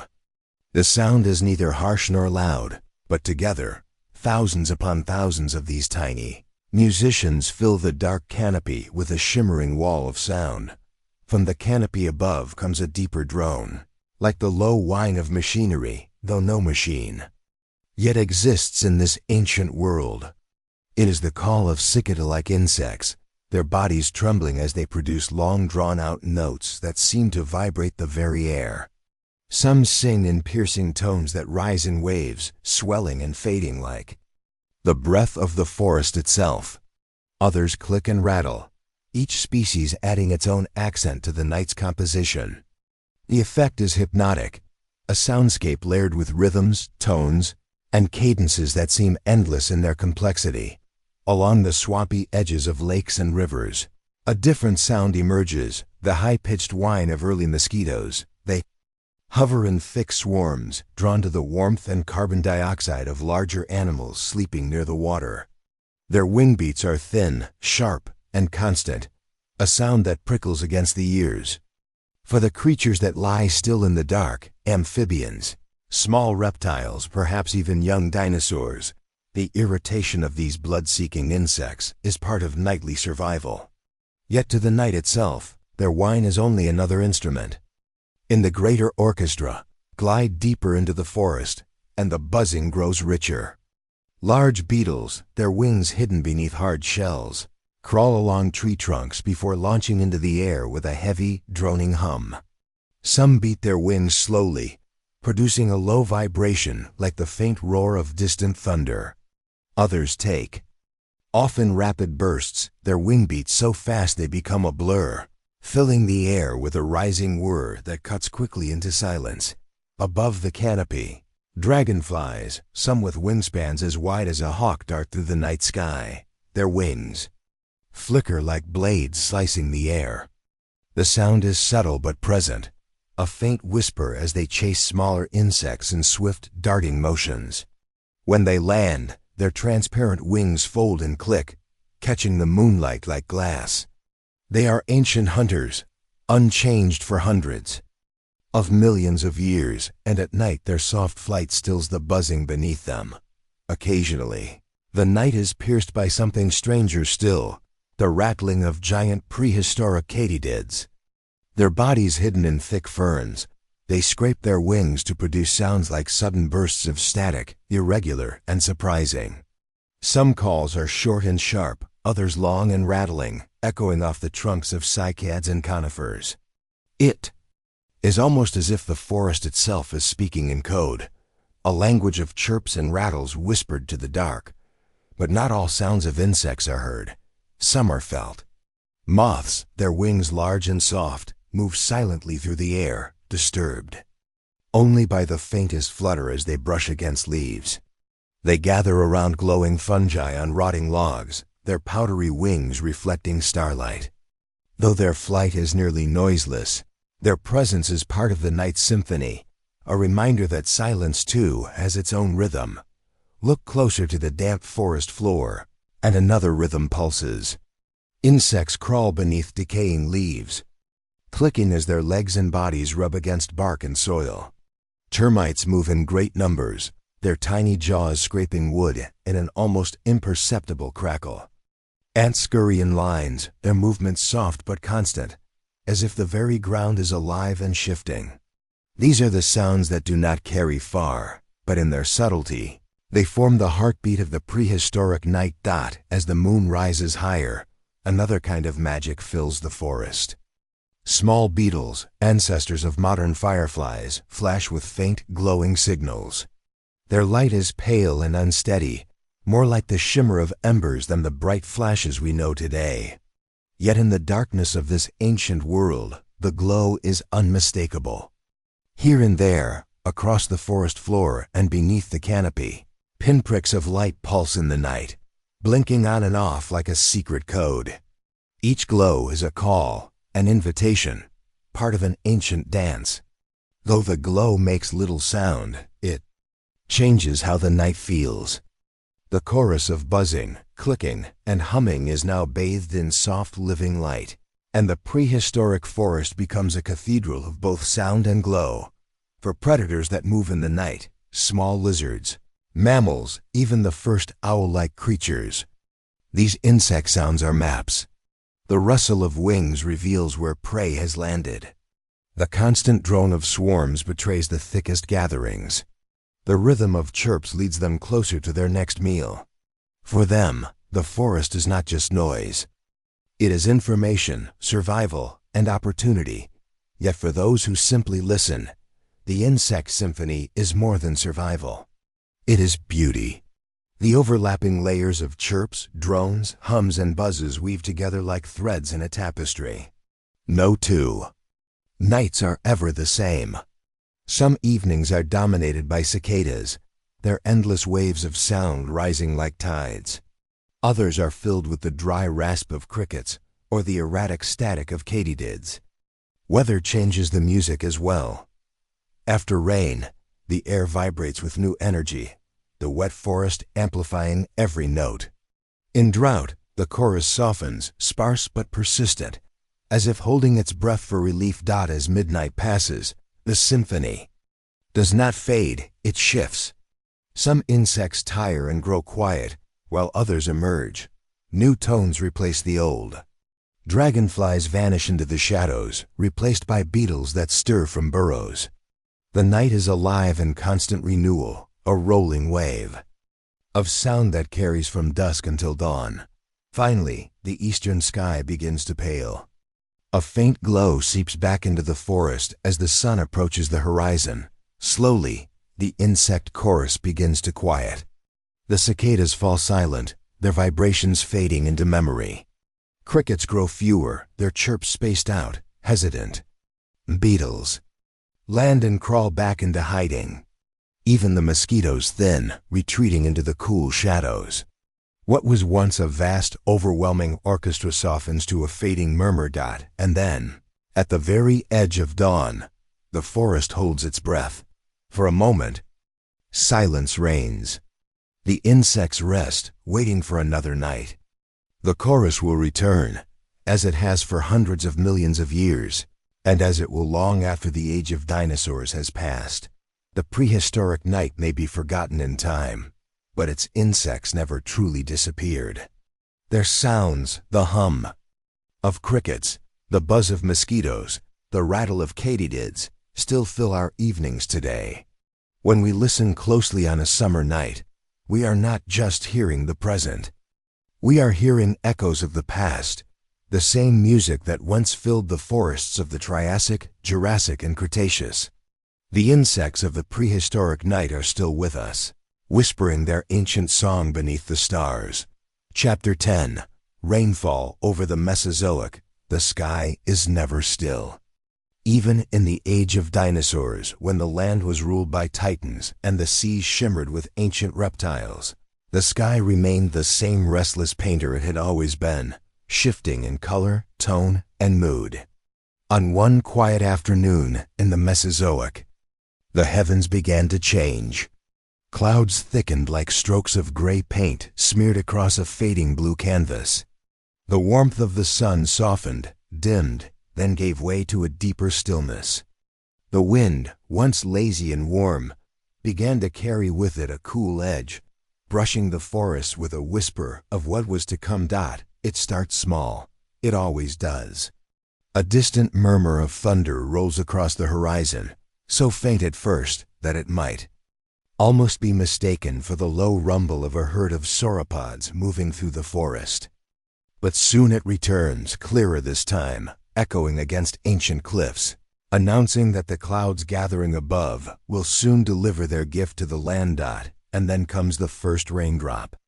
A single bead of water, tumbling from the sky, striking The leathery leaf of a prehistoric cycad with a sound so small it would be lost in any other moment. But here, in this vast silence before the storm, it rings out. Another drop follows, and then another, each one finding its place on ferns, on moss, on bare stone, on the armored back of a grazing ankylosaur. The animals lift their heads, sniff the air, and know instinctively what is about to happen. The drizzle grows. What was once scattered becomes a pattern, a gentle drumming across the forest canopy. The cycads bow beneath the droplets, their stiff leaves bending under the weight. Ferns unfurl further, their delicate fronds slick with shining beads of water. Streams, quiet and narrow, begin to ripple as the rain kisses their surfaces, sending circles that expand and overlap endlessly. The air cools, heavy with the smell of damp earth, resin, and wet greenery. Now the rain falls steady. It's no longer a whisper but a voice, clear, persistent, soothing. The sound is everywhere, filling the spaces between trees, echoing faintly. In caves, flowing through valleys like music. It is the same sound we hear today, for rain is one of the few constants that links our world to theirs. The rhythm of water on leaves, on soil, on stone. Dinosaurs move in this weather as naturally as we do. A family of small ornithopods, no larger than deer, scurry toward the base of a conifer where thick branches provide cover. They huddle close together, their feathers puffed slightly to keep the moisture from sinking into their skin. Not far away, a towering sauropod simply keeps walking. Drops strike its immense hide like the tapping of drums, sliding down the slopes of its body in rivulets. It doesn't notice, or perhaps it doesn't care. Rain is part of life, and its thick skin shrugs off the water with ease. The thunder speaks again, louder this time, closer, rolling across the land like the call of some invisible giant. A streak of lightning splits the horizon for only a heartbeat, illuminating the dark forest in silver light before vanishing. The rain quickens, drops falling faster, harder, creating a more intricate percussion across the forest. Each surface becomes an instrument. Hollow logs deepen the tone with hollow knocks. Broad leaves splash with higher notes. Soft soil absorbs with muted thuds. It is as if the entire forest has become an orchestra, and the storm itself is conducting. Water gathers in pools where dinosaurs have left footprints. What was once a dry trail through the undergrowth is now a series of shallow puddles, each one dancing with raindrops. Tiny insects skitter across the surface, their legs sending ripples outward that meet and vanish into the falling drops. Small amphibians emerge from their hiding places, drawn to the moisture. A chorus of ancient frogs adds their own voices to the rain song, croaking in sync with the thunder's roll. The smell now is overwhelming, a mixture of petrichor, resin from trees split by lightning in storms past, and the earthy sweetness of wet foliage. It fills the nostrils of every creature, great and small, signaling abundance. Rain is nourishment. Rain means life. Without it, these forests would wither, rivers would thin, and the land would starve. But with it, the Mesozoic world thrives. In the open plains beyond the forest, the rain takes on a different character. There are no tall trees here to soften its fall. Instead, it strikes the bare earth directly, raising a faint mist as the thirsty ground drinks it in. Small streams of water begin to snake across the surface, carving temporary paths that glimmer like silver threads under the dim light. Herds of hadrosaurs gather here, raising their duck-billed heads skyward to let the rain wash over them. Some shake their heads, sending sprays of water from their crests. Others lower their bodies to the mud, rolling slowly, coating themselves in a mixture of wet soil and rain to ward off parasites. Even in the storm, life continues with quiet ritual. Overhead, the skies are alive. Pterosaurs, caught in the sudden weather, adjust their broad wings to the shifting winds. Some retreat to cliffsides and rocky ledges, folding their wings tight as the rain slicks their leathery surfaces. Others remain aloft, riding the currents, letting the drops streak across their bodies as they glide. Their cries echo faintly. Through the downpour, sharp calls cutting through the soft roar of falling water.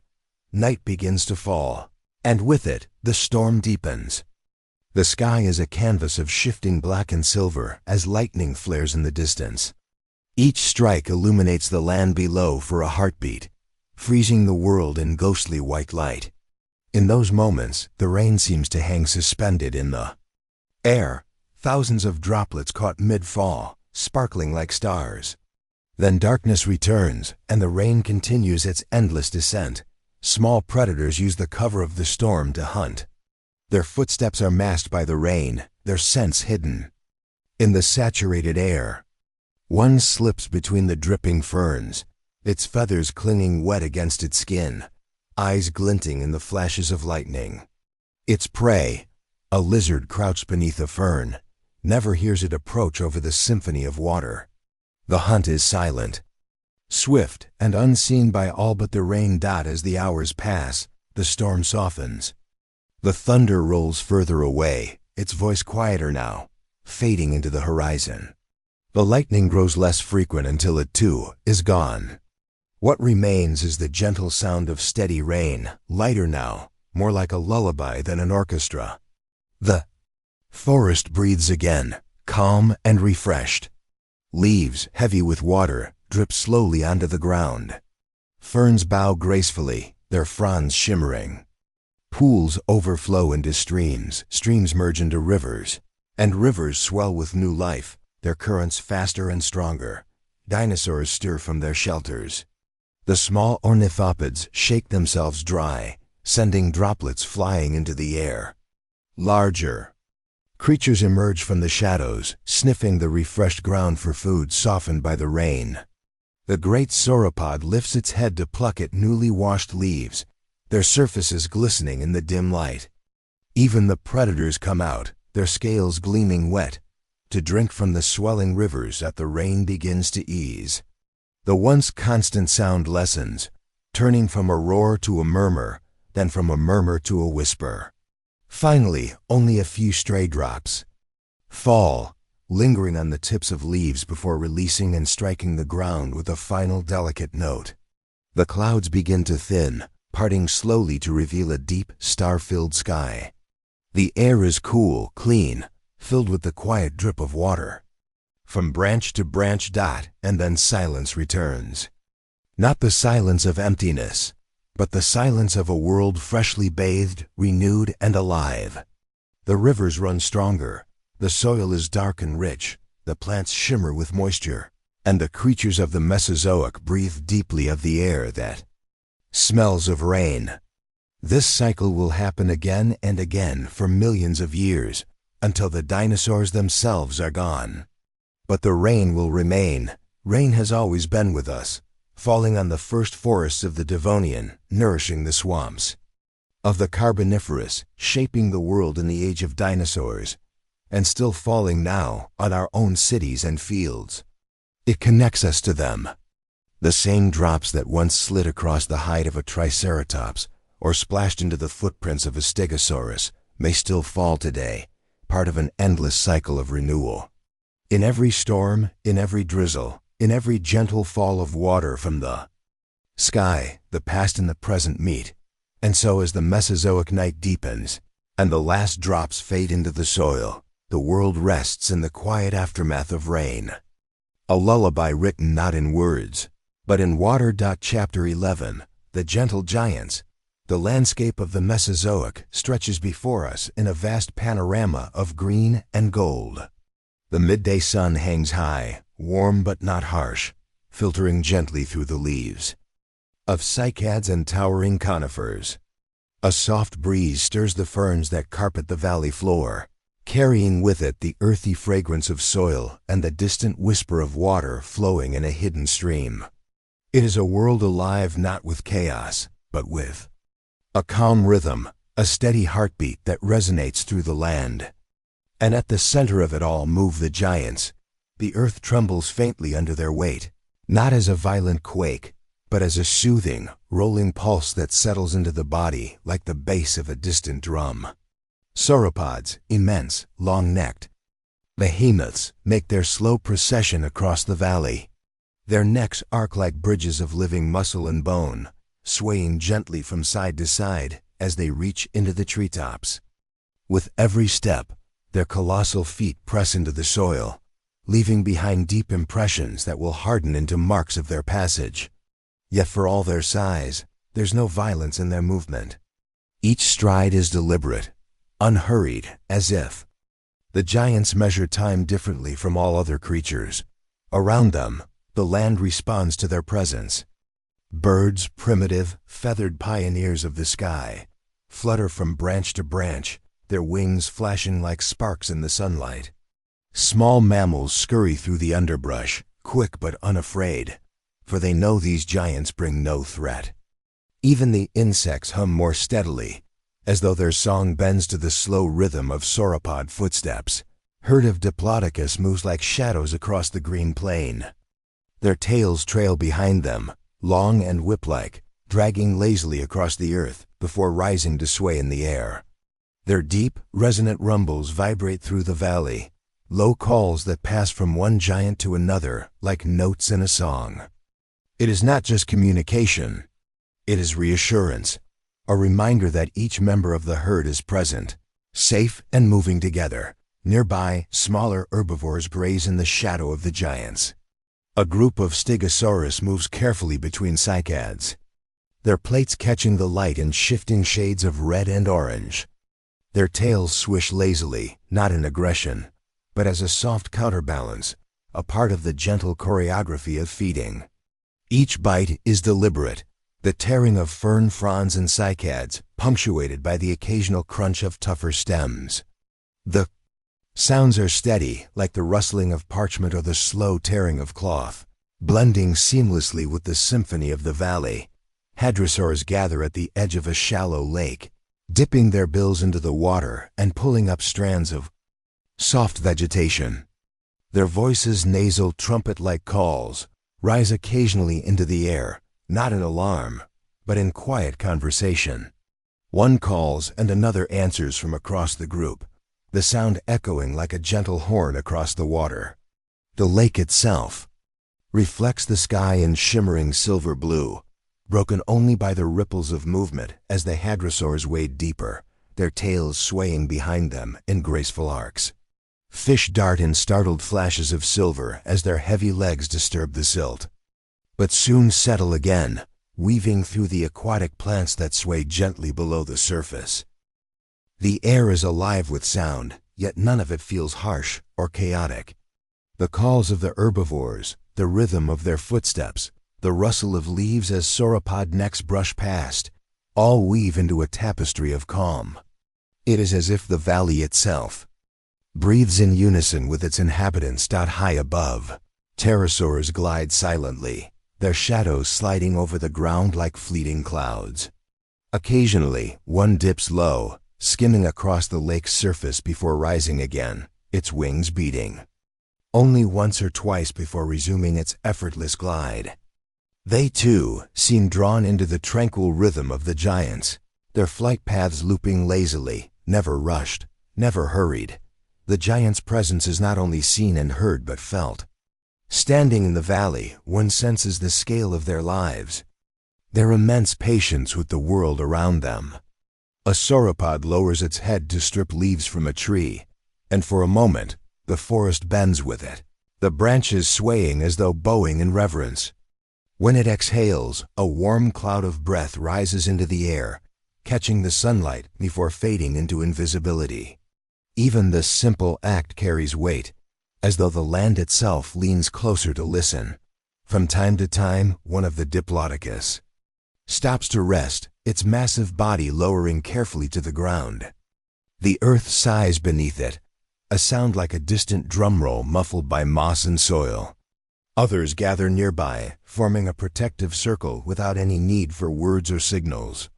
The instinct to care, to protect, flows as naturally as the blood through their veins.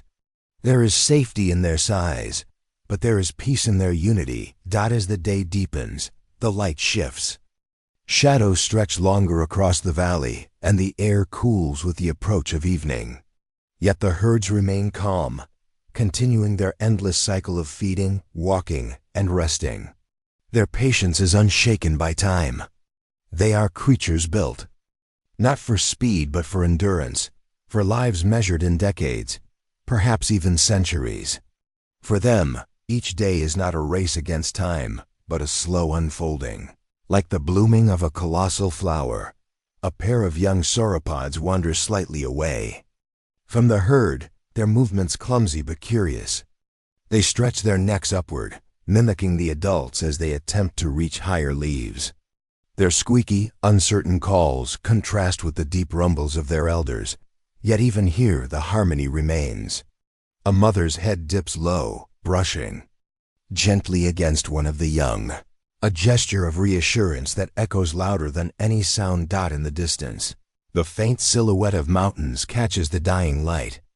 Between the peaks, a river glitters like a ribbon of silver, winding its way through the land. Some of the herd begin to move in that direction, guided by instinct toward water and open space. The sound of their migration builds slowly, not in chaos but in steady rhythm. The ground vibrates faintly under their collective steps, the deep, resonant bass of their existence spreading outward through the valley. Other creatures respond to their passing. Tiny lizards scuttle into burrows. Insects shift their droning pitch, and even the trees seem to whisper as the wind is pressed aside by their immense bodies. Yet none of it feels fearful. The giants move not as conquerors, but as guardians, reshaping the land with quiet inevitability. As night begins to descend, the sounds of the valley soften.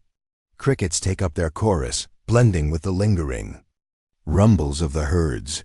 Fireflies, their ancestors glowing faintly even in these ancient times, drift through the air like sparks. The silhouettes of the giants move against the twilight, vast shapes merging with shadow. Their presence more felt than seen. One last deep call echoes across the land, a low, resonant note that seems to sink into the earth itself. It is a song of belonging, of connection, of peace. And as the stars emerge one by one in the ancient sky, the valley settles into its nighttime rhythm. The gentle giants lie down together, their immense forms rising and falling with the rhythm of breath. Around them, smaller creatures find safety in their shadow. The night belongs not to predators or storms, but to peace, a living symphony carried by the steady heartbeat of giants. Here, in the presence of these titans, the world is calm. The earth remembers them not as destroyers, but as keepers of harmony. And even millions of years later, when only their bones remain, the echo of their footsteps lingers in the soul of the land, a rhythm of peace, a song of the gentle giants. 12. Lakes of stillness. There are places in the prehistoric world where time itself seemed to slow down, where the chaos of life, the hunts, the storms, the migrations, all faded into silence. These were the lakes of stillness. Wide, mirror-like expanses of water that lay nestled between rolling hills, or cradled in deep basins carved long ago by glaciers and rivers. Their surfaces reflected everything: the endless skies, the towering conifers, the sweep of ferns along the banks. To approach one of these lakes was to step into a realm of peace.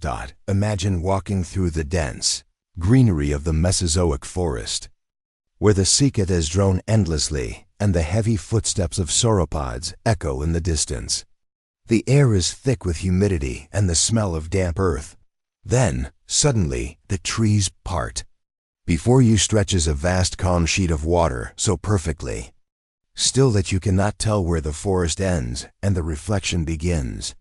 The only movement is the occasional shimmer of dragonfly wings skimming across the surface, or the faint ripple of a breeze drifting down from the hills. It is as though the world is holding its breath. This lake is alive, though it hides its life beneath its quiet exterior.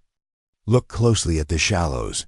The reeds tremble as amphibians shift among them. their slick bodies breaking the surface with quick, darting motions. Frogs, primitive and yet timeless in their form, release low croaks that roll across the water. In soft rhythm, each sound is swallowed by the openness of the space, giving it a hollow echo that makes the lake seem even larger, even emptier. And yet, it is not empty at all. Dragonflies patrol the air above the water, their wings catching glimmers of sunlight. They are giants compared to the insects of our time, with wingspans stretching wider than your hand. Each pass over the surface sends faint ripples outward, as though they leave trails of soundless energy behind them. Occasionally, they pause mid-flight, hovering with impossible grace before darting away with a sudden flicker. To listen to them is to hear nothing but the faintest buzz, a rhythm that blends into the breath of the lake, the fish beneath the surface. Move silently, their shadows flickering just below the glassy calm. From time to time, a ripple spirals outward, the only sign of a mouth breaking the surface to snatch an insect. These movements are rare and subtle, almost reluctant, as though the fish too are reluctant to disturb the stillness. When they do, the sound is a whisper, a soft plop, a gentle circle widening until it fades once more. At the edges of the lake, amphibians bask upon smooth stones, soaking up the warmth of the sun. Their skin glistens in the light, mottled in shades of brown and green that match the reeds around them. They are the descendants of pioneers, creatures that long ago had begun to crawl from water to land. Here, at the lake, they exist in both worlds, silent swimmers beneath the water and quiet crawlers along the shore. Their calls rise in scattered intervals, not a chorus, but a collection of solitary notes, each adding to the lake's gentle music. Now, the breeze picks up. It is not strong, just enough to ripple the surface. The reflection shivers, breaking into fragments of blue sky and green foliage.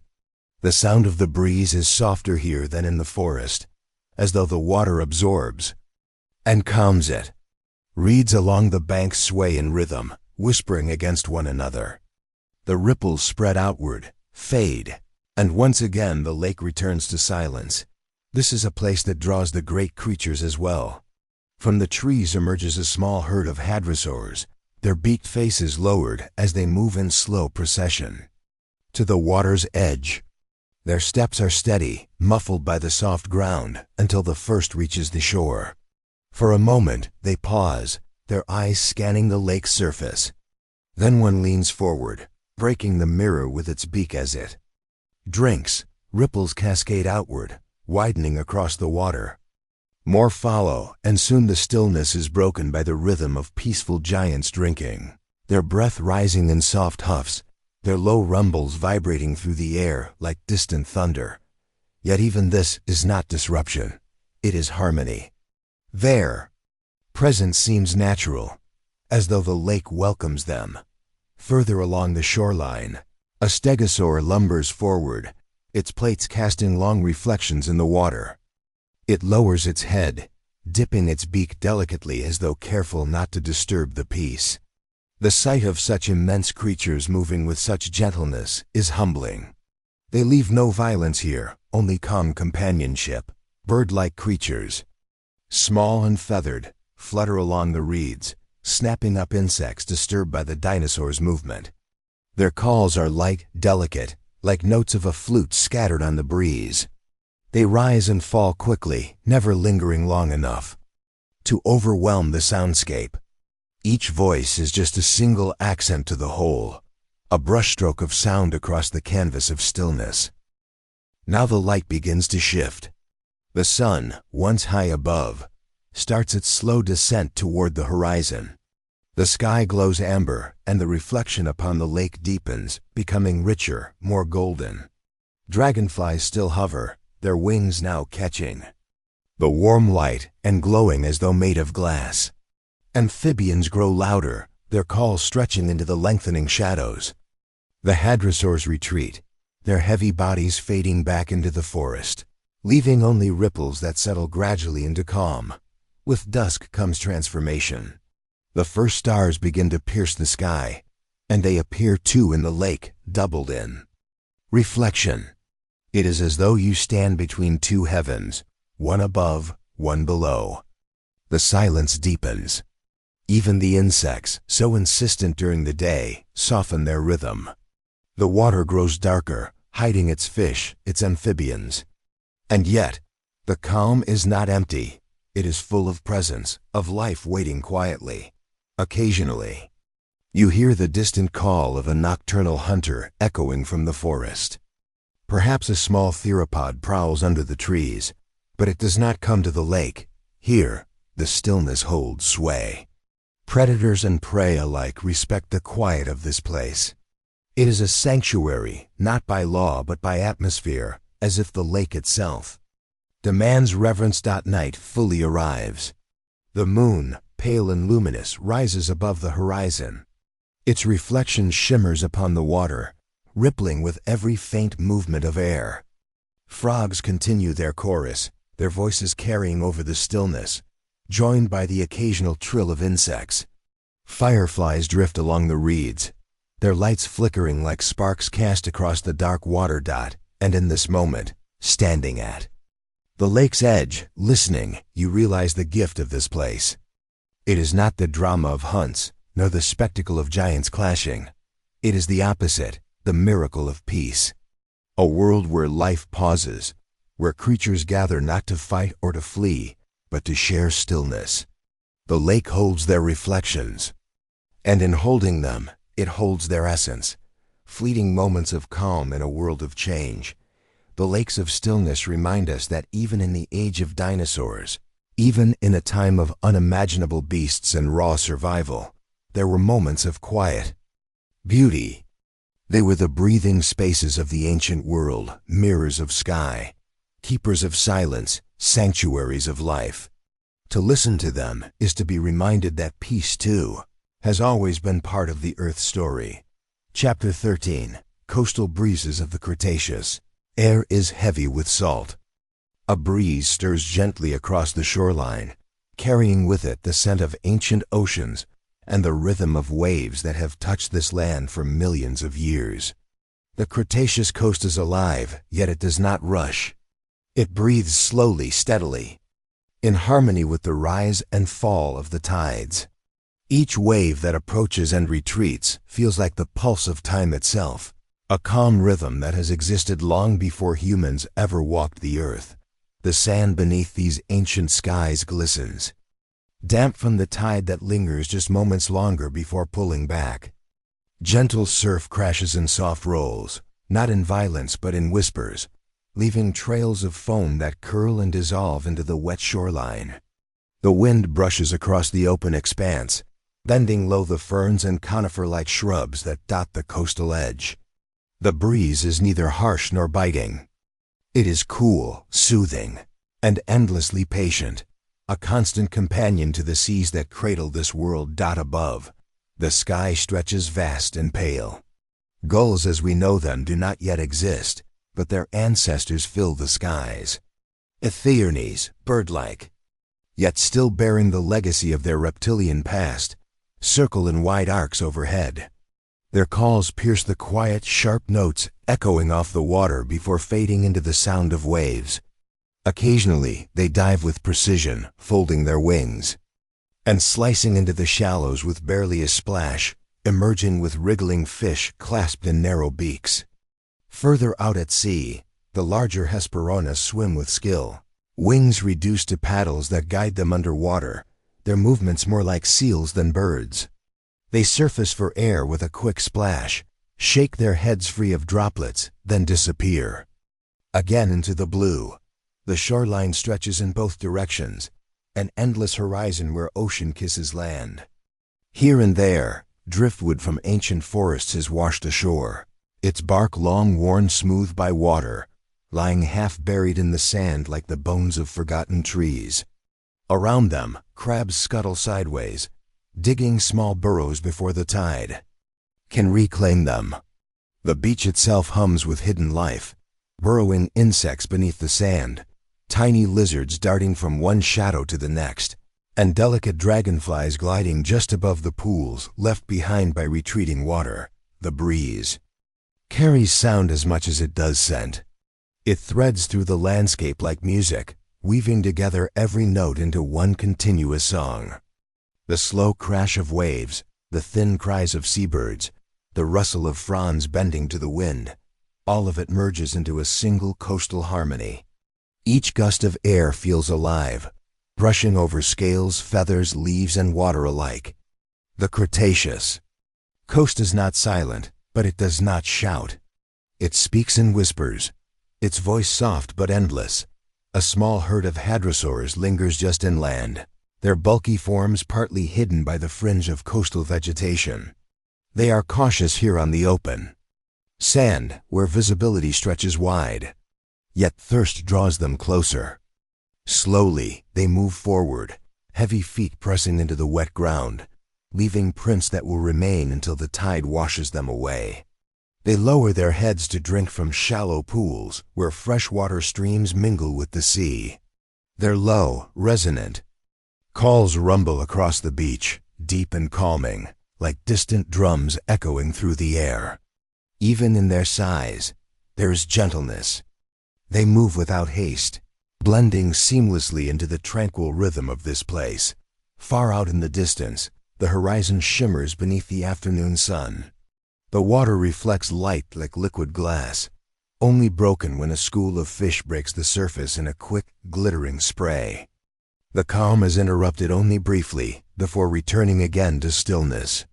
Sometimes, shadows move beneath the surface, large marine reptiles gliding silently in the deeper waters. Mosasaurs, apex predators of these seas, pass far from shore, their sleek bodies propelling them with powerful tails. They rarely approach the shallow coast, but their presence is felt even from a distance. The breeze seems to shift when they rise for air, a faint splash that echoes across the expanse before silence swallows it whole again. As the day wears on, the coast shifts its colors. Morning's pale light gives way to the golden warmth of late afternoon. The waves now shimmer with hues of amber, and each crest catches the sun before breaking. Shadows grow longer on the sand. Pterosaurs, the lords of the sky, ride the coastal winds with ease, wings outstretched as they glide just above the surface of the water. Some are small, quick, darting like oversized seabirds, while others are giants with wingspans wider than a small plane. They tilt effortlessly in the breeze, riding the thermals rising off the sea, their silhouettes vast against the sky. Their cries, sharp and unfamiliar, echo across the coastline, blending with the steady lull of the waves. Near the edge of the tide, tidal pools glisten like mirrors, reflecting the sky above. Small fish and ancient crustaceans remain trapped within them, awaiting the sea's return. Dragonflies hover above, their delicate wings catching the fading light. Occasionally, a frog-like amphibian leaps from the rocks into the shallows, creating gentle ripples that spread outward before fading. Each detail is quiet, yet together they create a tapestry of sound and motion, the coastal symphony of the Cretaceous. As evening approaches, the air cools. The breeze softens, and the sea's voice deepens, waves rolling in with slower, heavier tones. The cries of ichthyones fade as they retreat to safer nesting grounds. The great pterosaurs fold their wings and settle upon cliffs that overlook the ocean.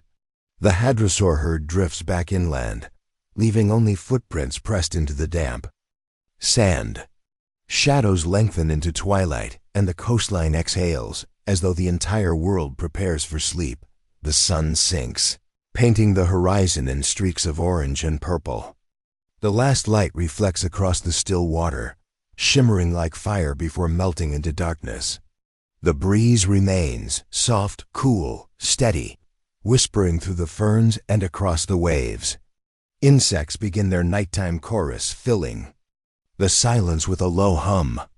The stars reveal themselves one by one, their light mirrored on the glass-like surface of the tide. Night along the Cretaceous coast is not empty, but it is hushed.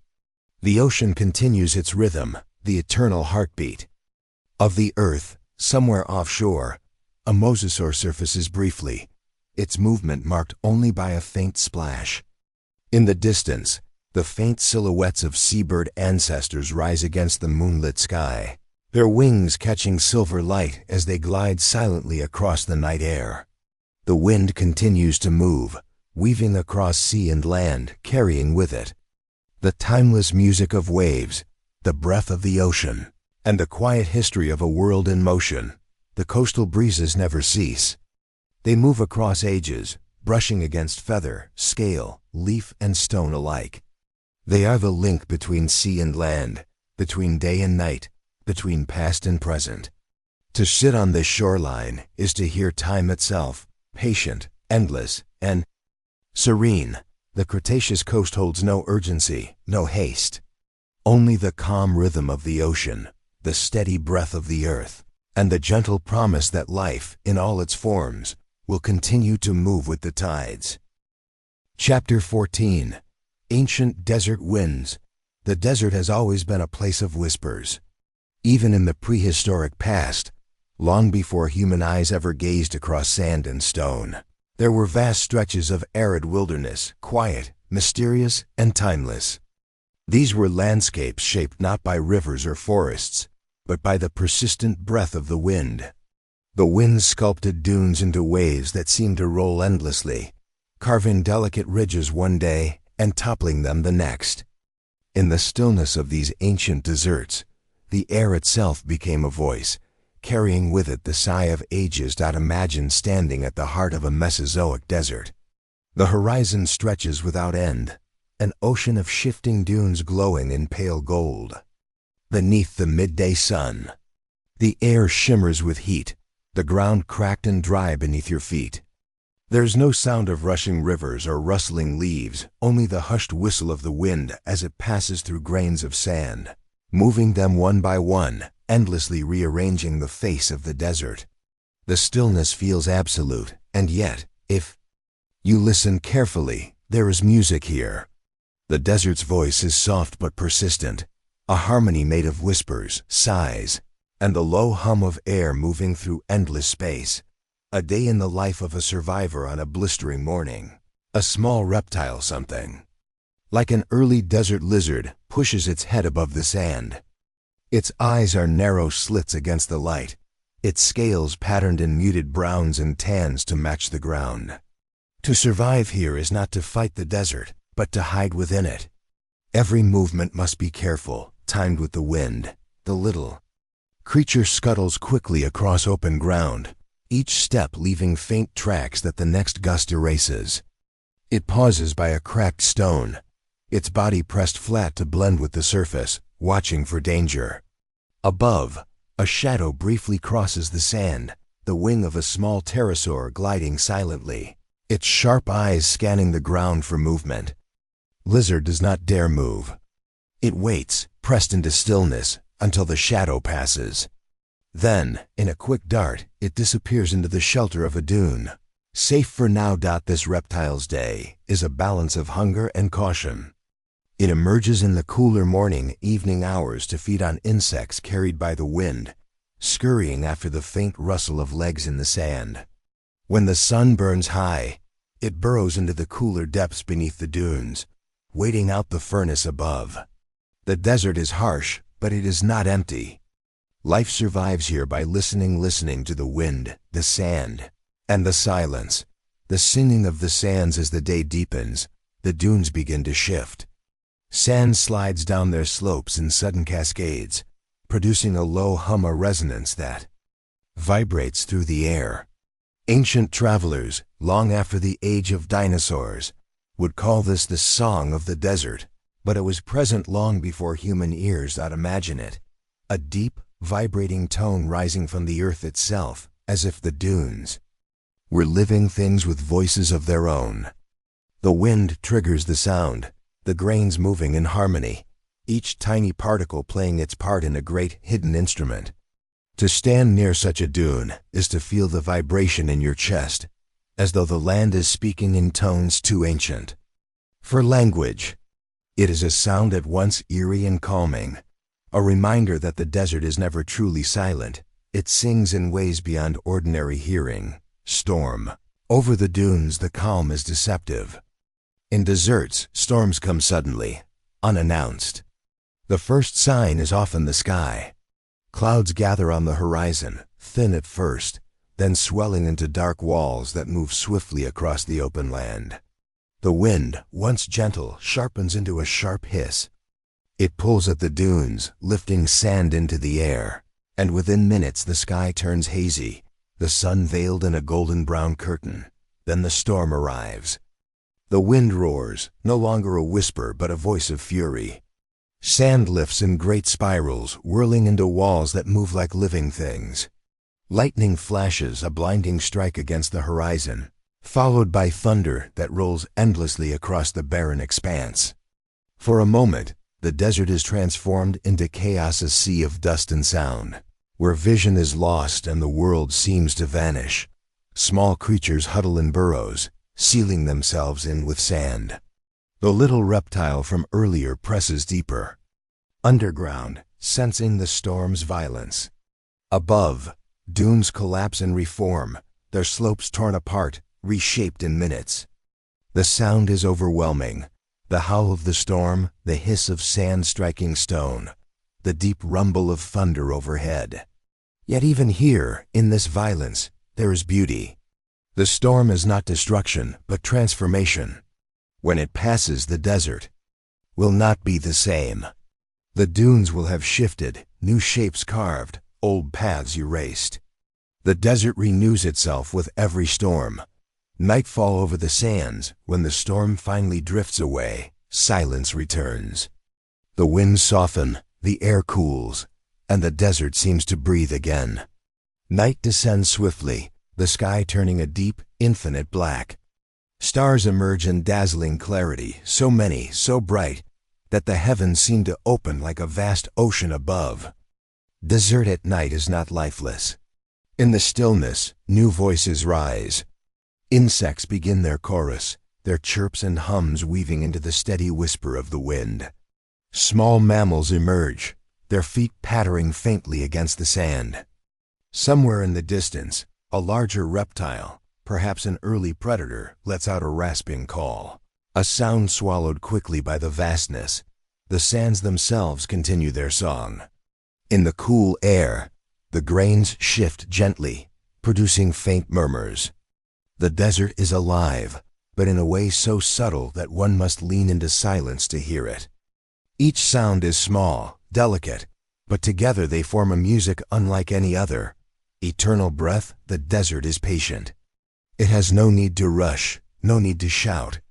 Its power lies in time, in the endless repetition of wind, in the slow but certain reshaping of the land.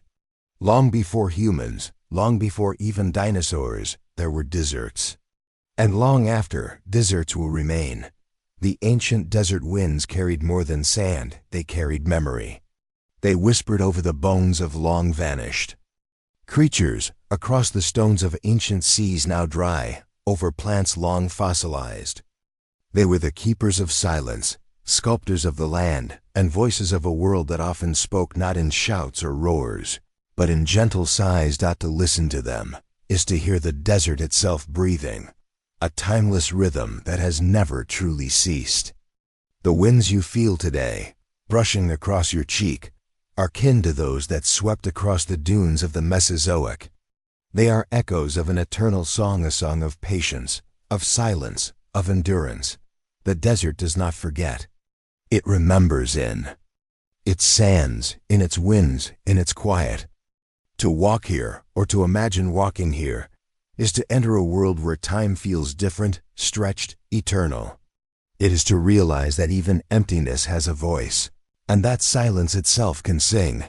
Chapter 15: Volcanoes and Fire Mountains. In the prehistoric world, not all landscapes were calm lakes, whispering forests, or endless deserts.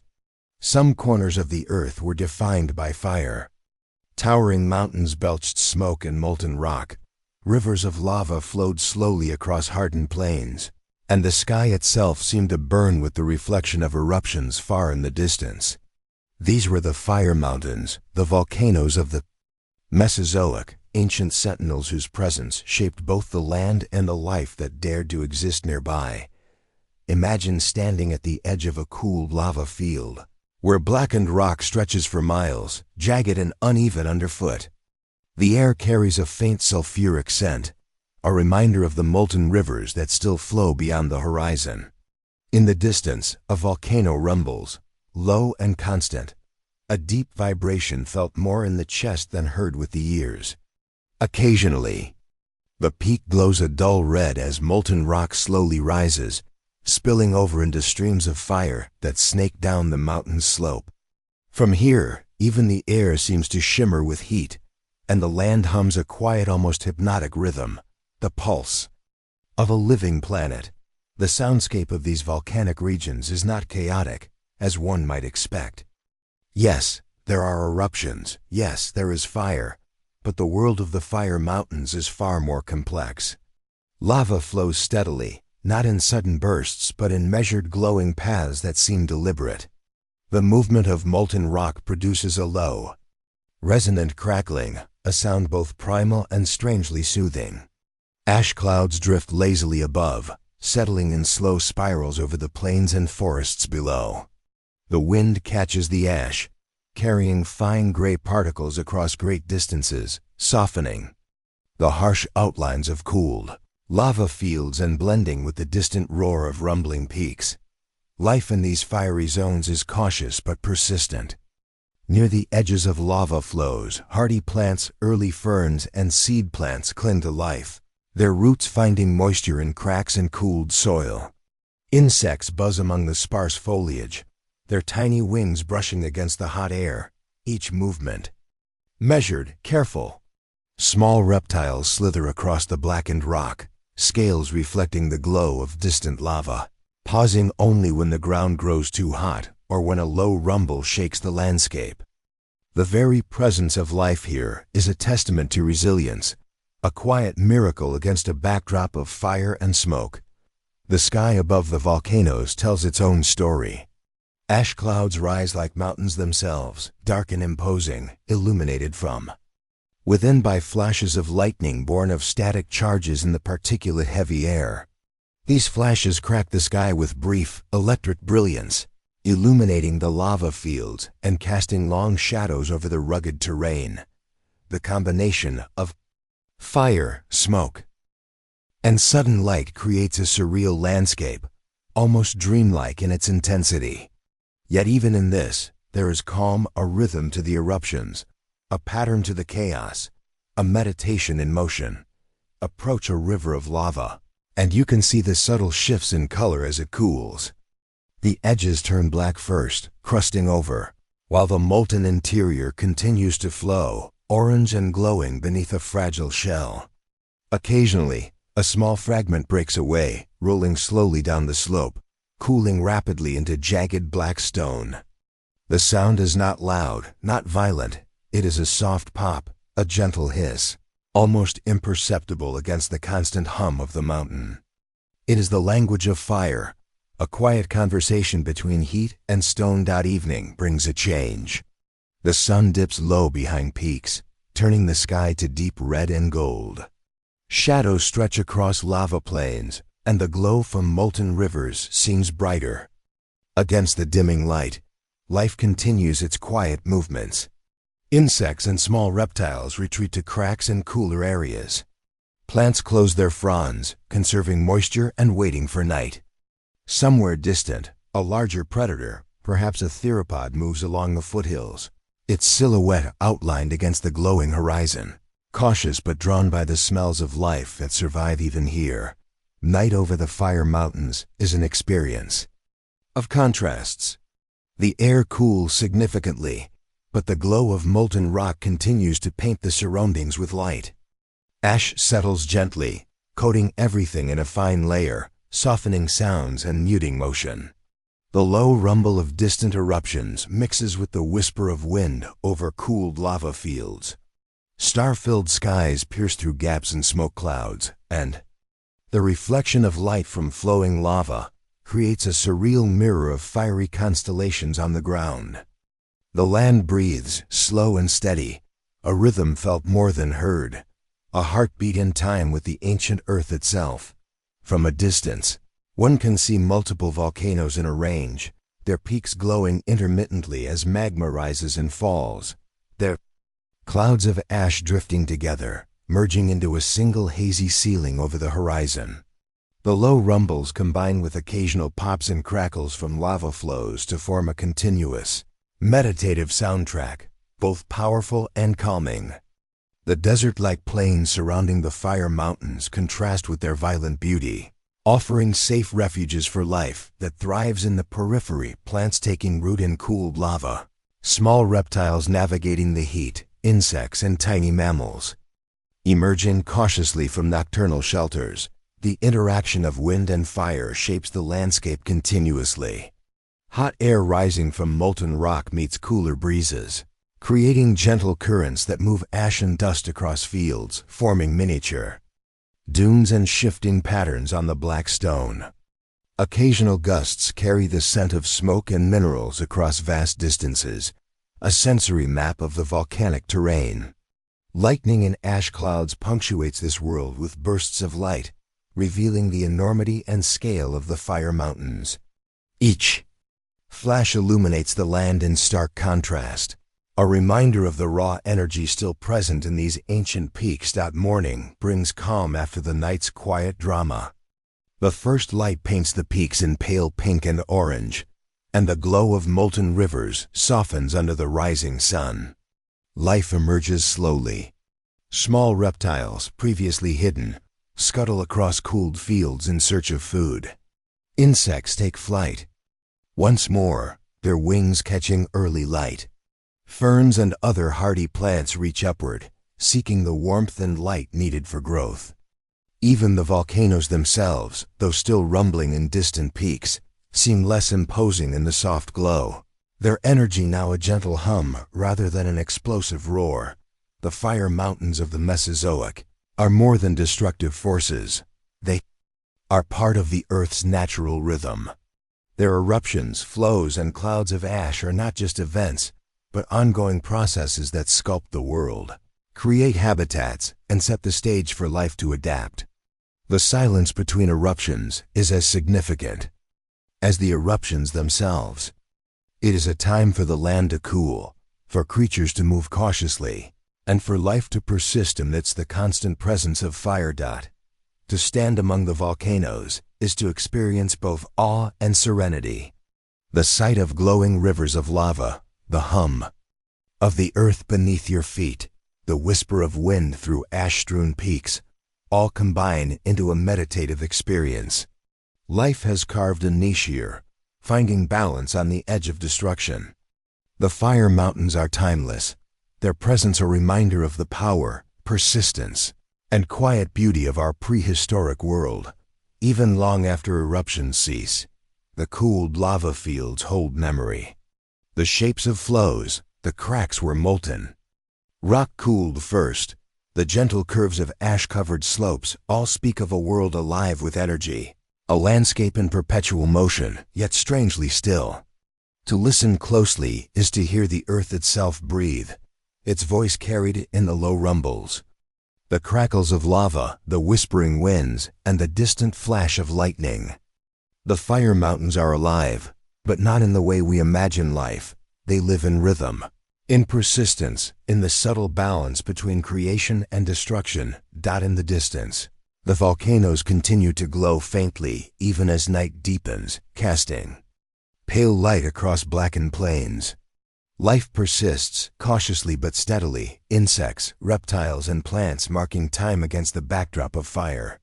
And the wind carries it all, the warmth, the ash, the hum of Earth's own heartbeat, reminding anyone who listens that the prehistoric world was a place of both fury and calm, destruction and meditation, and that even in the face of fire, there is stillness worth savoring. Chapter 16.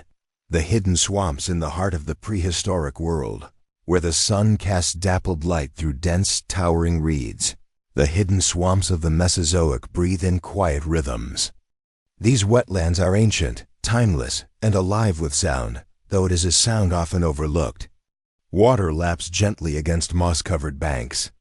Dragonflies skim across the mirrored surface of ponds, their wings catching the glint of morning. Sun, somewhere beneath the murky water, fish stir, sending ripples across the surface.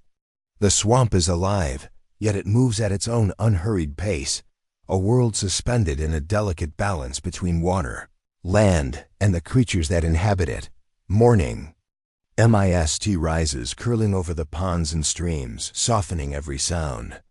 Croaks echo from the bank's amphibians calling to one another, their voices merging into a low, rolling chorus. Occasionally, a splash interrupts the gentle rhythm as a fish darts through reeds or a small reptile slips into hiding. The air is thick with the scent of damp earth and decaying plant matter, a heady aroma that tells the story of life teeming quietly beneath the water's surface. This is a world where subtlety reigns.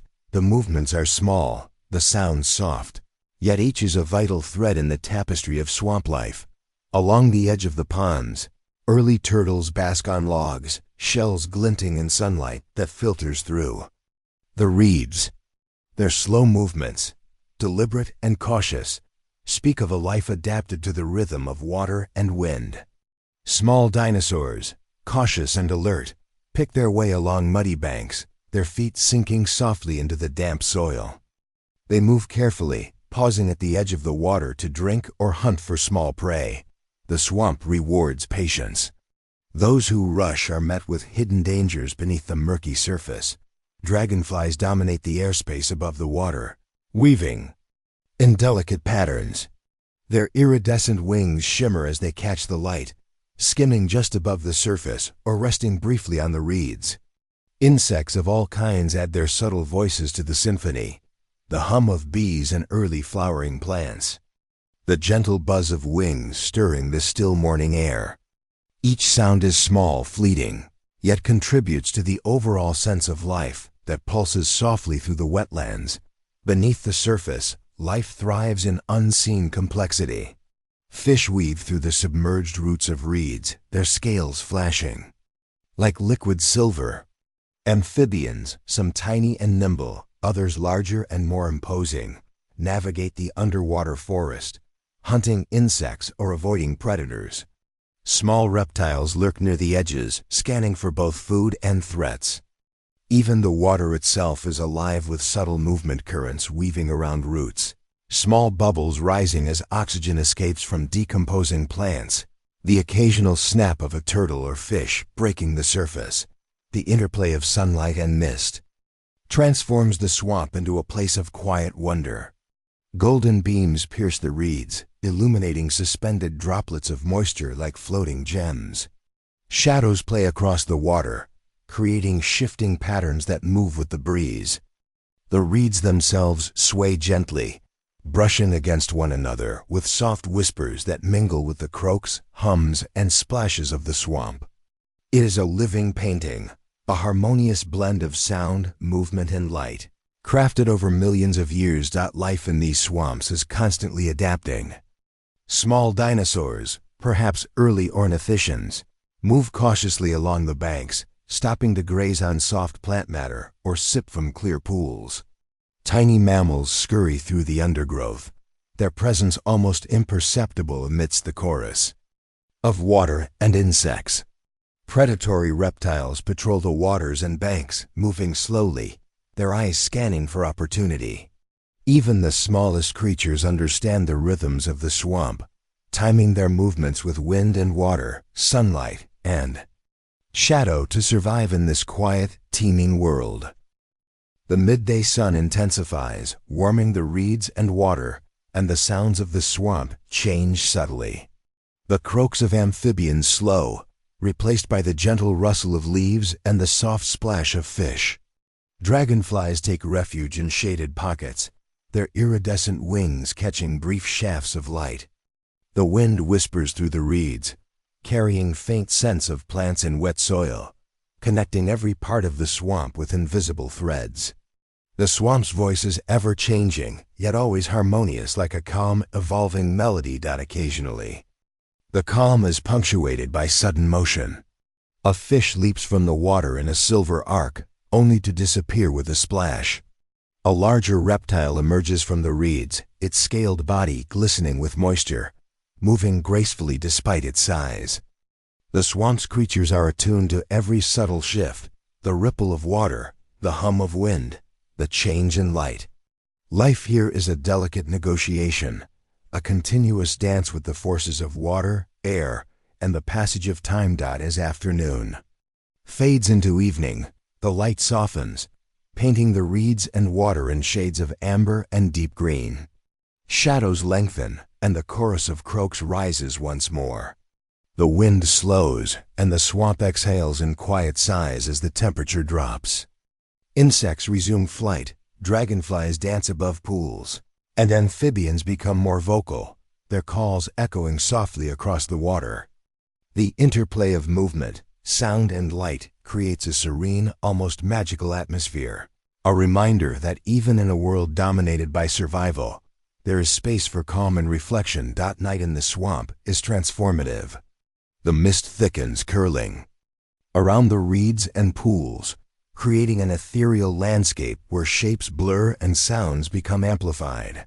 Croaks, hums, and splashes combine into a gentle symphony, carrying across the water and into the distance.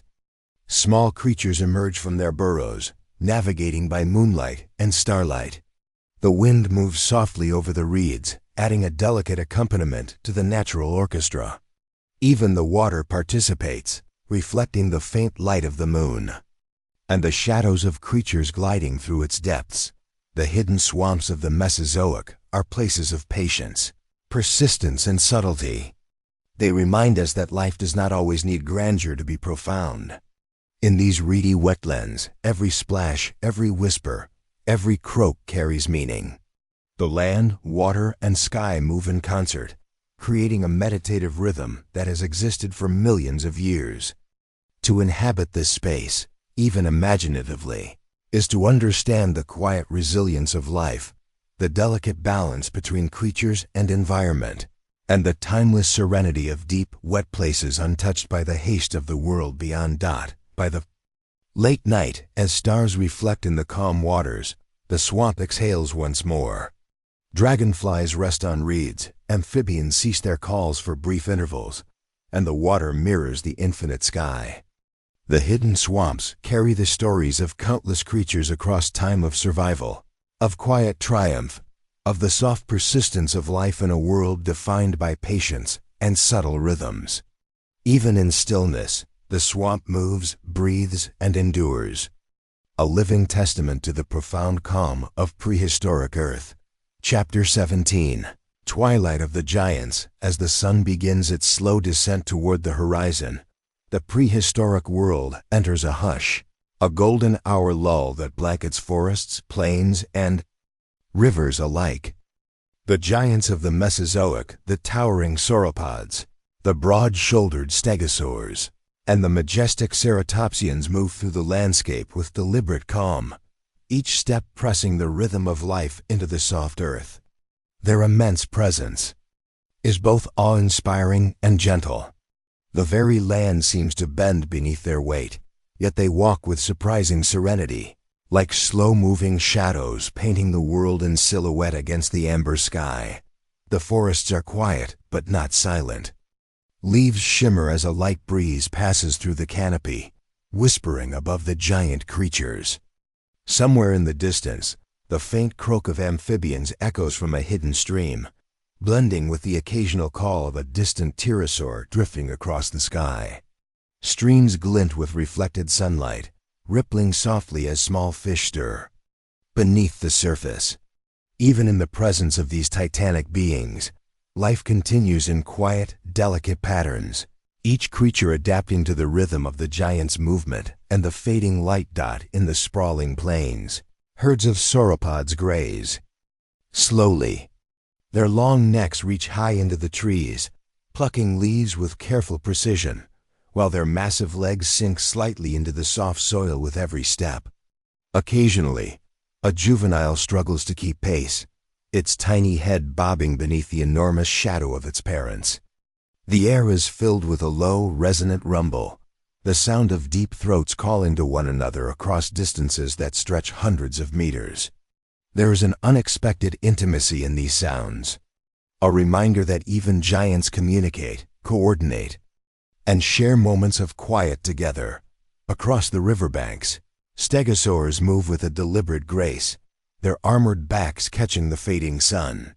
Each plate along their spine glows faintly, reflected in the water below. They step carefully along muddy banks, aware of the water's edge, occasionally pausing to drink or nibble on low-lying ferns. The rhythmic slap of their heavy feet against the earth becomes part of the twilight symphony, mingling with the soft rustle of plants and the distant hum of insects stirring in the cooling air. Above it all, the sky transforms into a painter's canvas. Clouds catch the last golden rays, streaked with deep orange, crimson, and violet. The setting sun casts long shadows across the land, stretching the silhouettes of giants into monumental forms. Pterosaurs glide gracefully against this vibrant backdrop, wings slicing silently through the air. Their calls are rare, but when they come, they echo across canyons and river valleys, weaving with the ambient soundscape into a delicate, almost musical overlay. The sky itself feels alive, a companion to the creatures below as they navigate the final hours of the day. Nightfall approaches gradually. The light softens, and the world takes on muted shades of blue and gray. The giants begin to settle in. Safe areas, dense forests for protection, river valleys for easy access to water, open plains where they can see predators coming from afar. Sounds shift subtly. The deep rumbles of communication give way to quieter movements. Branches creak under enormous weight, reeds rustle softly in the wind, and occasional splashes echo from ponds as small creatures venture out under the cooling sky. Even the air seems to slow, carrying a calm, almost meditative rhythm. Life in the twilight is a careful dance. Small mammals and reptiles emerge cautiously, scuttling across the forest floor, hiding beneath rocks or logs. Insects resume their soft evening chorus, wings brushing gently against leaves. Amphibians call from pools and rivers, their voices echoing with a haunting serenity that blends with the low hum of distant giants. Each creature participates in this subtle orchestra, aware of the giant's presence, yet confident enough to continue the quiet rituals of feeding, hunting, and moving through the twilight world. Occasionally, the giants pause to drink or graze. The rippling of water from enormous limbs pressing into streams creates echoes that travel across the plains. Insects take flight, startled briefly, then resume their delicate flight patterns. Leaves drop gently into the water, forming tiny ripples that shimmer in the last light. The world is alive in stillness, every movement measured, every sound deliberate, each a small part of the vast, interconnected web of life. The interplay of wind and foliage adds texture to the symphony. A gentle breeze carries the scent of damp earth, crushed vegetation, and faint musky odors from the giants themselves. Reeds and grasses sway, producing subtle swishes that mingle with the distant calls of birds and reptiles. The atmosphere feels suspended, as though time itself has slowed to accommodate the quiet grandeur of these creatures. Twilight is not merely a moment between day and night. Here, it is a sacred space where the prehistoric world exhales in serenity. As darkness deepens, shadows converge, and the horizon loses its fire, the giants' silhouettes dissolve into the dim light. Eyes adapted to twilight catch fleeting movements, the cautious scurry of a small predator, the glint of fish in slow-moving streams, the flutter of nocturnal insects rising from reeds. Night is imminent, yet the transition is gentle, almost imperceptible. Sounds grow softer, rhythms slower, until the world is wrapped in a calm, contemplative stillness. The final moments of day are a meditation on scale and connection. Each giant dinosaur, though immense and commanding, participates in the subtle balance of the ecosystem. Their movements shape the land, their calls ripple across valleys, their presence defines spaces for smaller creatures to thrive. Twilight is the great equalizer, moments where predator and prey, mammal and reptile, insect and giant, all exist together in a carefully measured harmony. The day's end is both a conclusion and a promise. Life continues, adapting, persisting, and coexisting across the vast prehistoric landscapes in the distance. Forests darken, rivers reflect the fading sky, and plains stretch endlessly into shadow. The giants settle fully, their final rumbles dissolving into the ambient hum of night.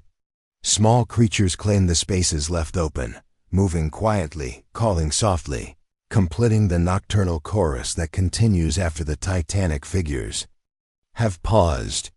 The world breathes, a living testament to the patience, resilience, and interconnectedness of prehistoric life. The last light of twilight paints a fleeting memory across the land. Every step, every call, every gentle rustle becomes a part of the deep time symphony. The giants, magnificent and enduring, are both guardians and participants in this grand orchestration.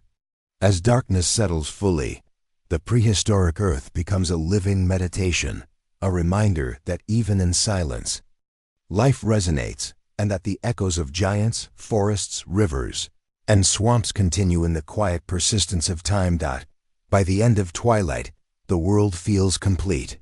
The sun has set, the sky fades into deep indigo, stars begin to appear, and the soft symphony of nocturnal life takes over.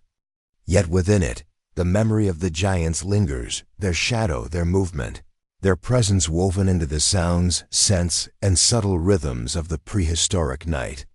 It is a moment of calm awe, a fitting tribute to the immense creatures that once walked, grazed, and called this ancient world home. The twilight of the giants is not merely the end of a day, it is a meditation on life, scale, and the delicate balance of ecosystems. It reminds us that even in a world dominated by massive, awe-inspiring beings, the smallest voices, crickets, frogs, insects, and small mammals, carry equal weight in the symphony of life. Together, in light and shadow, they form the eternal rhythm of the prehistoric earth, a rhythm that continues, echoes, and resonates across the ages. Chapter 18.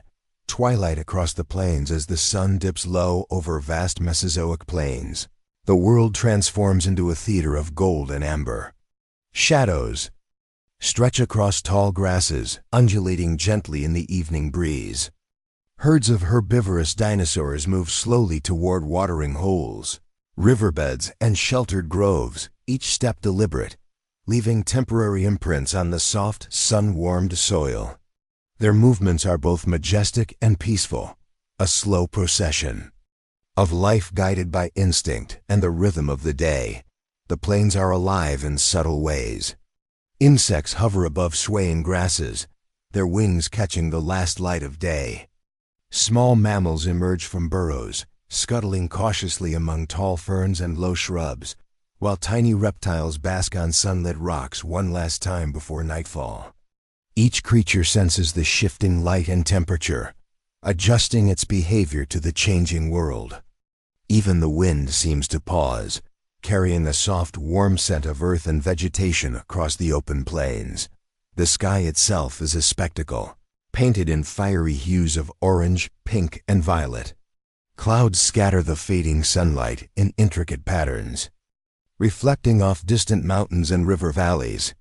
Birds or their prehistoric equivalents glide above, silhouettes etched sharply against the colorful canvas. The air is filled with the soft rolling calls of distant dinosaurs, mingling with faint insect hums and the gentle rustling of leaves. It is a symphony of life preparing for rest, both dynamic and calming in its quiet order. Herds of giant sauropods stretch their long necks toward treetops and tall grasses, consuming the last bites of the day's sustenance.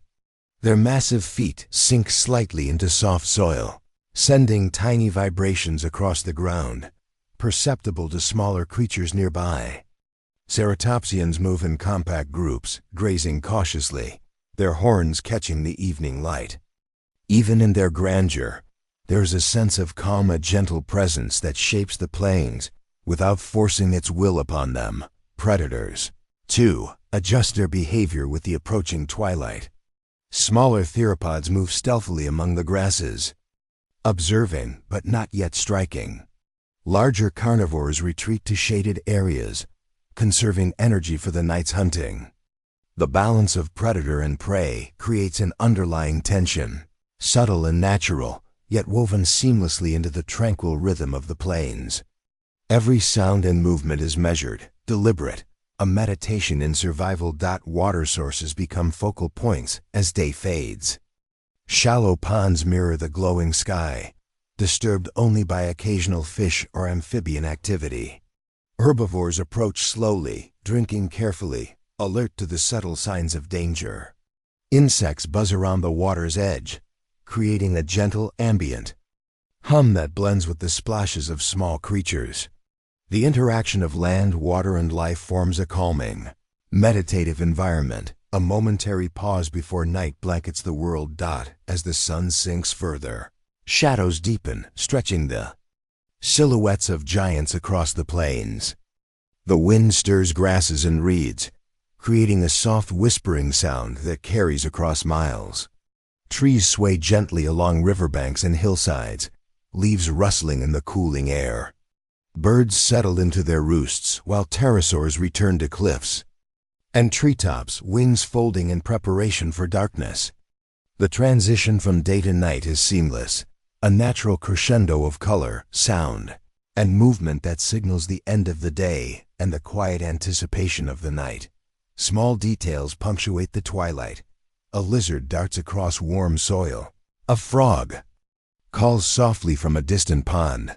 The distant roar of a river echoes across a valley.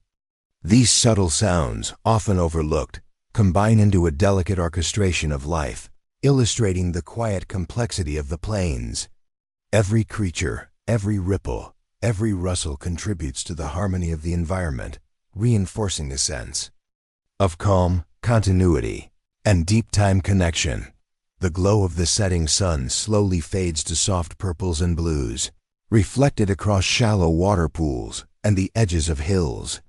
The air cools, carrying scents of moist soil, crushed vegetation, and the faint musk of animals returning to their resting areas. The herds settle, the predators retreat, and the plains breathe a deep, collective sigh. The rhythm of life persists, measured yet profound, and the ancient landscape exudes a sense of serenity, rarely captured in its full magnitude. Even as darkness approaches, there is no abrupt ending. Twilight across the plains is a gradual meditation, a slow, deliberate lowering of light, a gentle shift in sound, and the careful positioning of life as the night prepares to arrive. Shadows stretch, sounds soften, and the vast expanse of the plains becomes a canvas of subtle movement and delicate interactions. Every step, every rustle, every soft call contributes to the overarching symphony, a testament to the calm, patient persistence of prehistoric life. Nightfall eventually creeps in, yet the plains retain a soft glow from the lingering twilight. Silhouettes of giants stand poised, resting in quiet majesty. The wind whispers across grasslands, carrying scents and faint echoes of the day. Insects hum softly, frogs call intermittently, and distant rivers reflect the faint starlight. The plains are alive in darkness, yet enveloped in calm, a serene transition from day to night, a meditation on survival, beauty, and the slow rhythm of life across millions of years. Twilight across the plains is more than a visual moment. It is an orchestration of light, sound, movement, and life. It reminds us that even in vast, open spaces, balance is maintained. Predators and prey, insects and mammals, giants and small creatures coexist in a subtle harmony.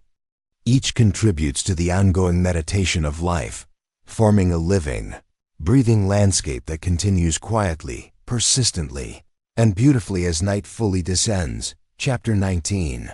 The long Cretaceous night as darkness settles over the Cretaceous world, the land exhales into stillness.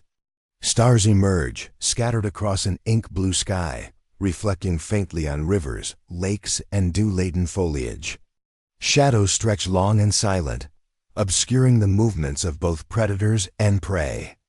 The Earth's pulse slows in rhythm with the dimming light, and the nocturnal symphony begins subtle, profound, and mesmerizing. Crickets chirp softly from hidden crevices, their rhythmic calls forming a steady hypnotic cadence. Each note blends with the gentle rustle of leaves as the wind passes through dense forests and open plains.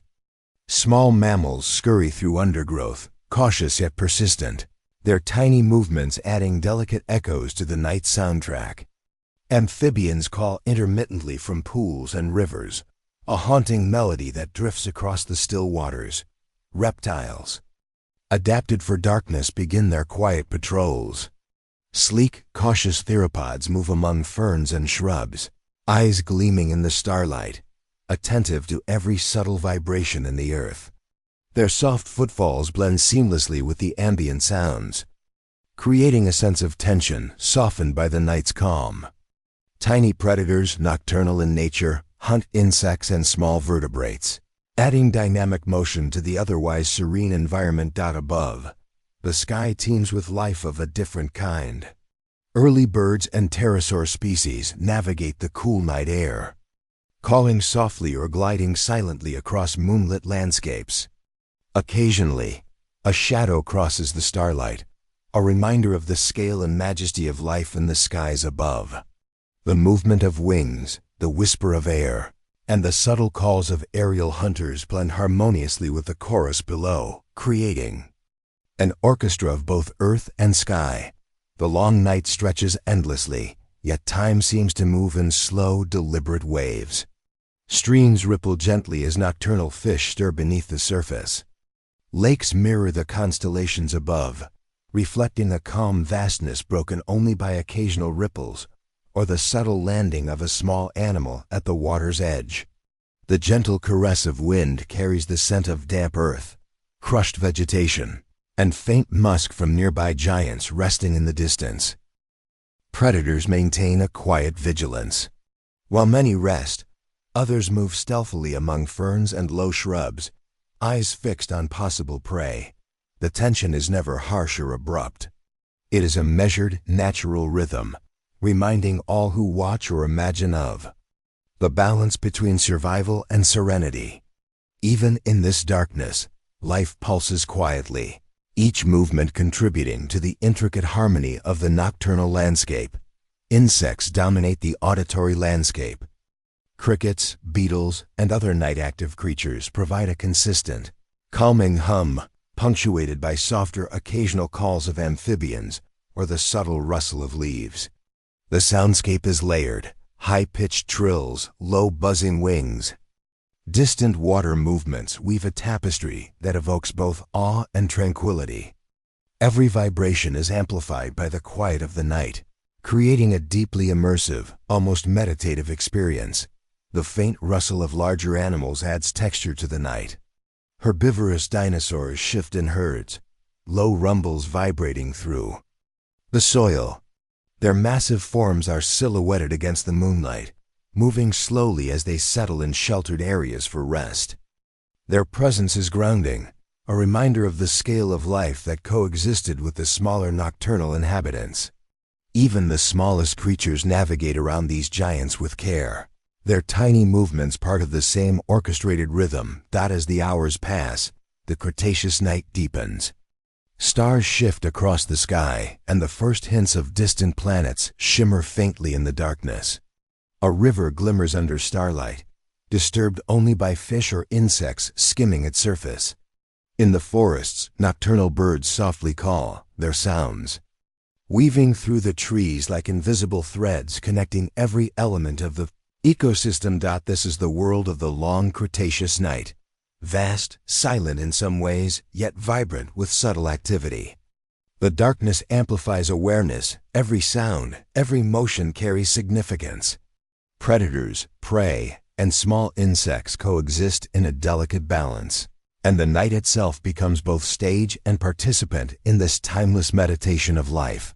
Slowly, the night begins to hint at the approaching dawn. Shadows fade slightly as distant horizons glow faintly, preparing for the sun's eventual return. Nocturnal creatures retreat, settling into hiding spots or burrows.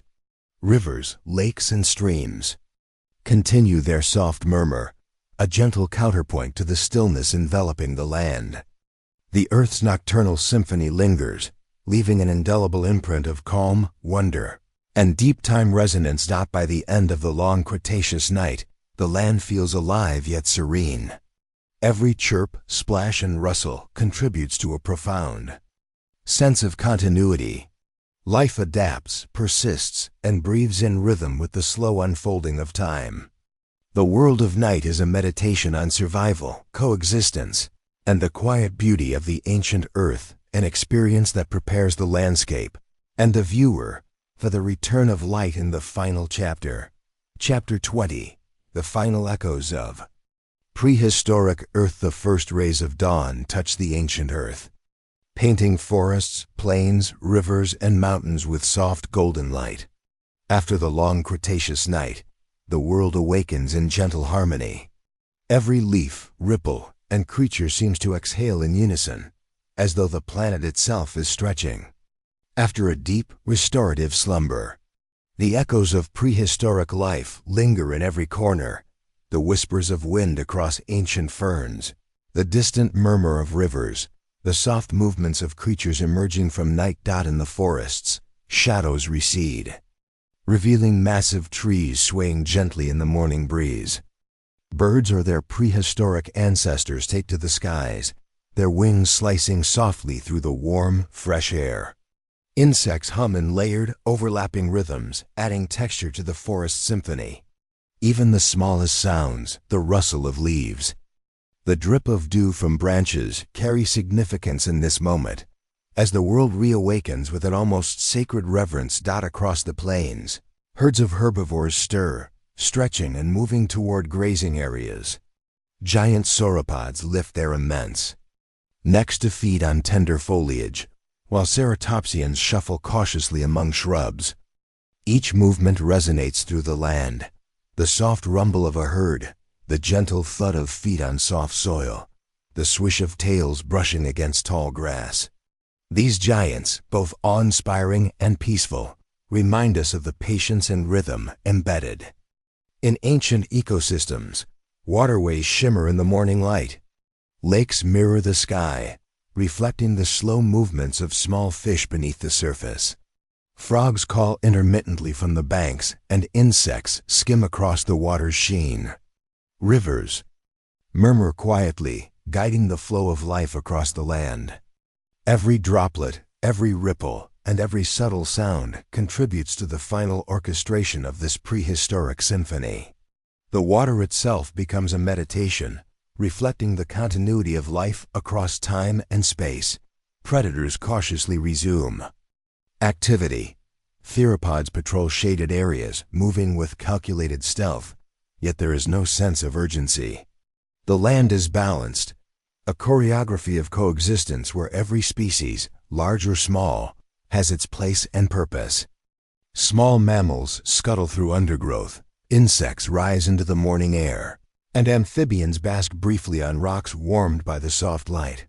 Every life form participates in a timeless rhythm, an ongoing meditation of existence in deep time. The air is alive with scent and motion. Moist earth, flowering plants, and the subtle musk of giant herbivores blend into an aroma that seems to carry the history of the planet itself. Breezes whisper through ancient trees, carrying the soft creak of branches and the distant splash of streams. The interplay of light, sound, and scent creates a fully immersive tapestry, a living record of prehistoric Earth's elegance and complexity. As the sun rises higher, the scale of the landscape becomes fully apparent. Mountains in the distance glow with dawn's warmth. Rivers thread through valleys, and plains stretch endlessly under the sky. Giant dinosaurs traverse these expanses, their movements measured and deliberate. Juveniles play gently among adults, learning survival through observation and experience. The balance of predator, prey, and environment is maintained effortlessly, a testament to the resilience and sophistication of ancient ecosystems. In quieter corners, hidden swamps and wetlands hum softly. Reeds sway, water ripples, and frogs call. Amphibians and insects engage in subtle nocturnal routines that have spilled into morning activity. These small, often overlooked details remind us that even in the presence of immense giants, the minutiae of life remain essential, shaping the rhythm and harmony of the world. Overhead, the sky evolves into a canvas of shifting colors. Soft golds, pale blues, and faint rose hues mingle as the day advances. Pterosaurs glide across these skies, calling softly, wings catching the first intense light. Early birds and their relatives flit among treetops, adding movement and song to the visual panorama. The aerial dimension completes the orchestration. Begun in forests, lakes, rivers, and plains, tying together every element of life across prehistoric Earth. Evening memories linger as shadows shorten and the golden light strengthens. The echoes of night, the crickets, nocturnal reptiles, and soft hums of insects fade, but leave an imprint in the living memory of the land. Streams continue their soft murmur, leaves whisper in gentle wind, and creatures move rhythmically, as if in silent meditation. Every sound, every subtle movement carries the resonance of millions of years of evolution and adaptation. As the day reaches its zenith, the prehistoric world stands in calm majesty. Life thrives across scales, from the smallest insects to the kung, towering giants from the shallow streams to the vast inland seas. Each organism, each ripple, and each breeze contributes to the eternal rhythm of existence. The planet itself seems to breathe, a slow, deliberate inhalation and exhalation spanning landscapes, species, and time. In these final moments, the lesson of the prehistoric Earth becomes clear. Life is persistence, balance, and coexistence. The grandeur of giants does not overwhelm the delicate. The smallest creatures are never insignificant. Every leaf, every wingbeat, every rustle in the grass contributes to this symphony of life, a meditation on continuity, adaptation, and the eternal beauty of our planet's history. The final echoes of prehistoric Earth are not dramatic or abrupt. They are subtle, persistent, and profound. They reside in the quiet murmur of rivers, the soft rumble of distant giants, the delicate hum of insects, and the gentle sway of plants. They linger in the imagination, inviting reflection, wonder, and calm. Even as the viewer drifts from this ancient world, the rhythm, the balance, and the timeless serenity continue to resonate, a lasting testament to the ancient Earth and its incredible, enduring life. With the sun fully risen, life continues unabated. The prehistoric world is alive, connected, and eternal in its patterns. The echoes of mountains, rivers, forests, deserts, swamps, and plains intertwine, forming the final, serene meditation of the series. The prehistoric Earth, in all its majesty, remains a place of calm, reflection, and awe, a perfect ending to a journey through 4 hours of immersive ancient sounds and imagery.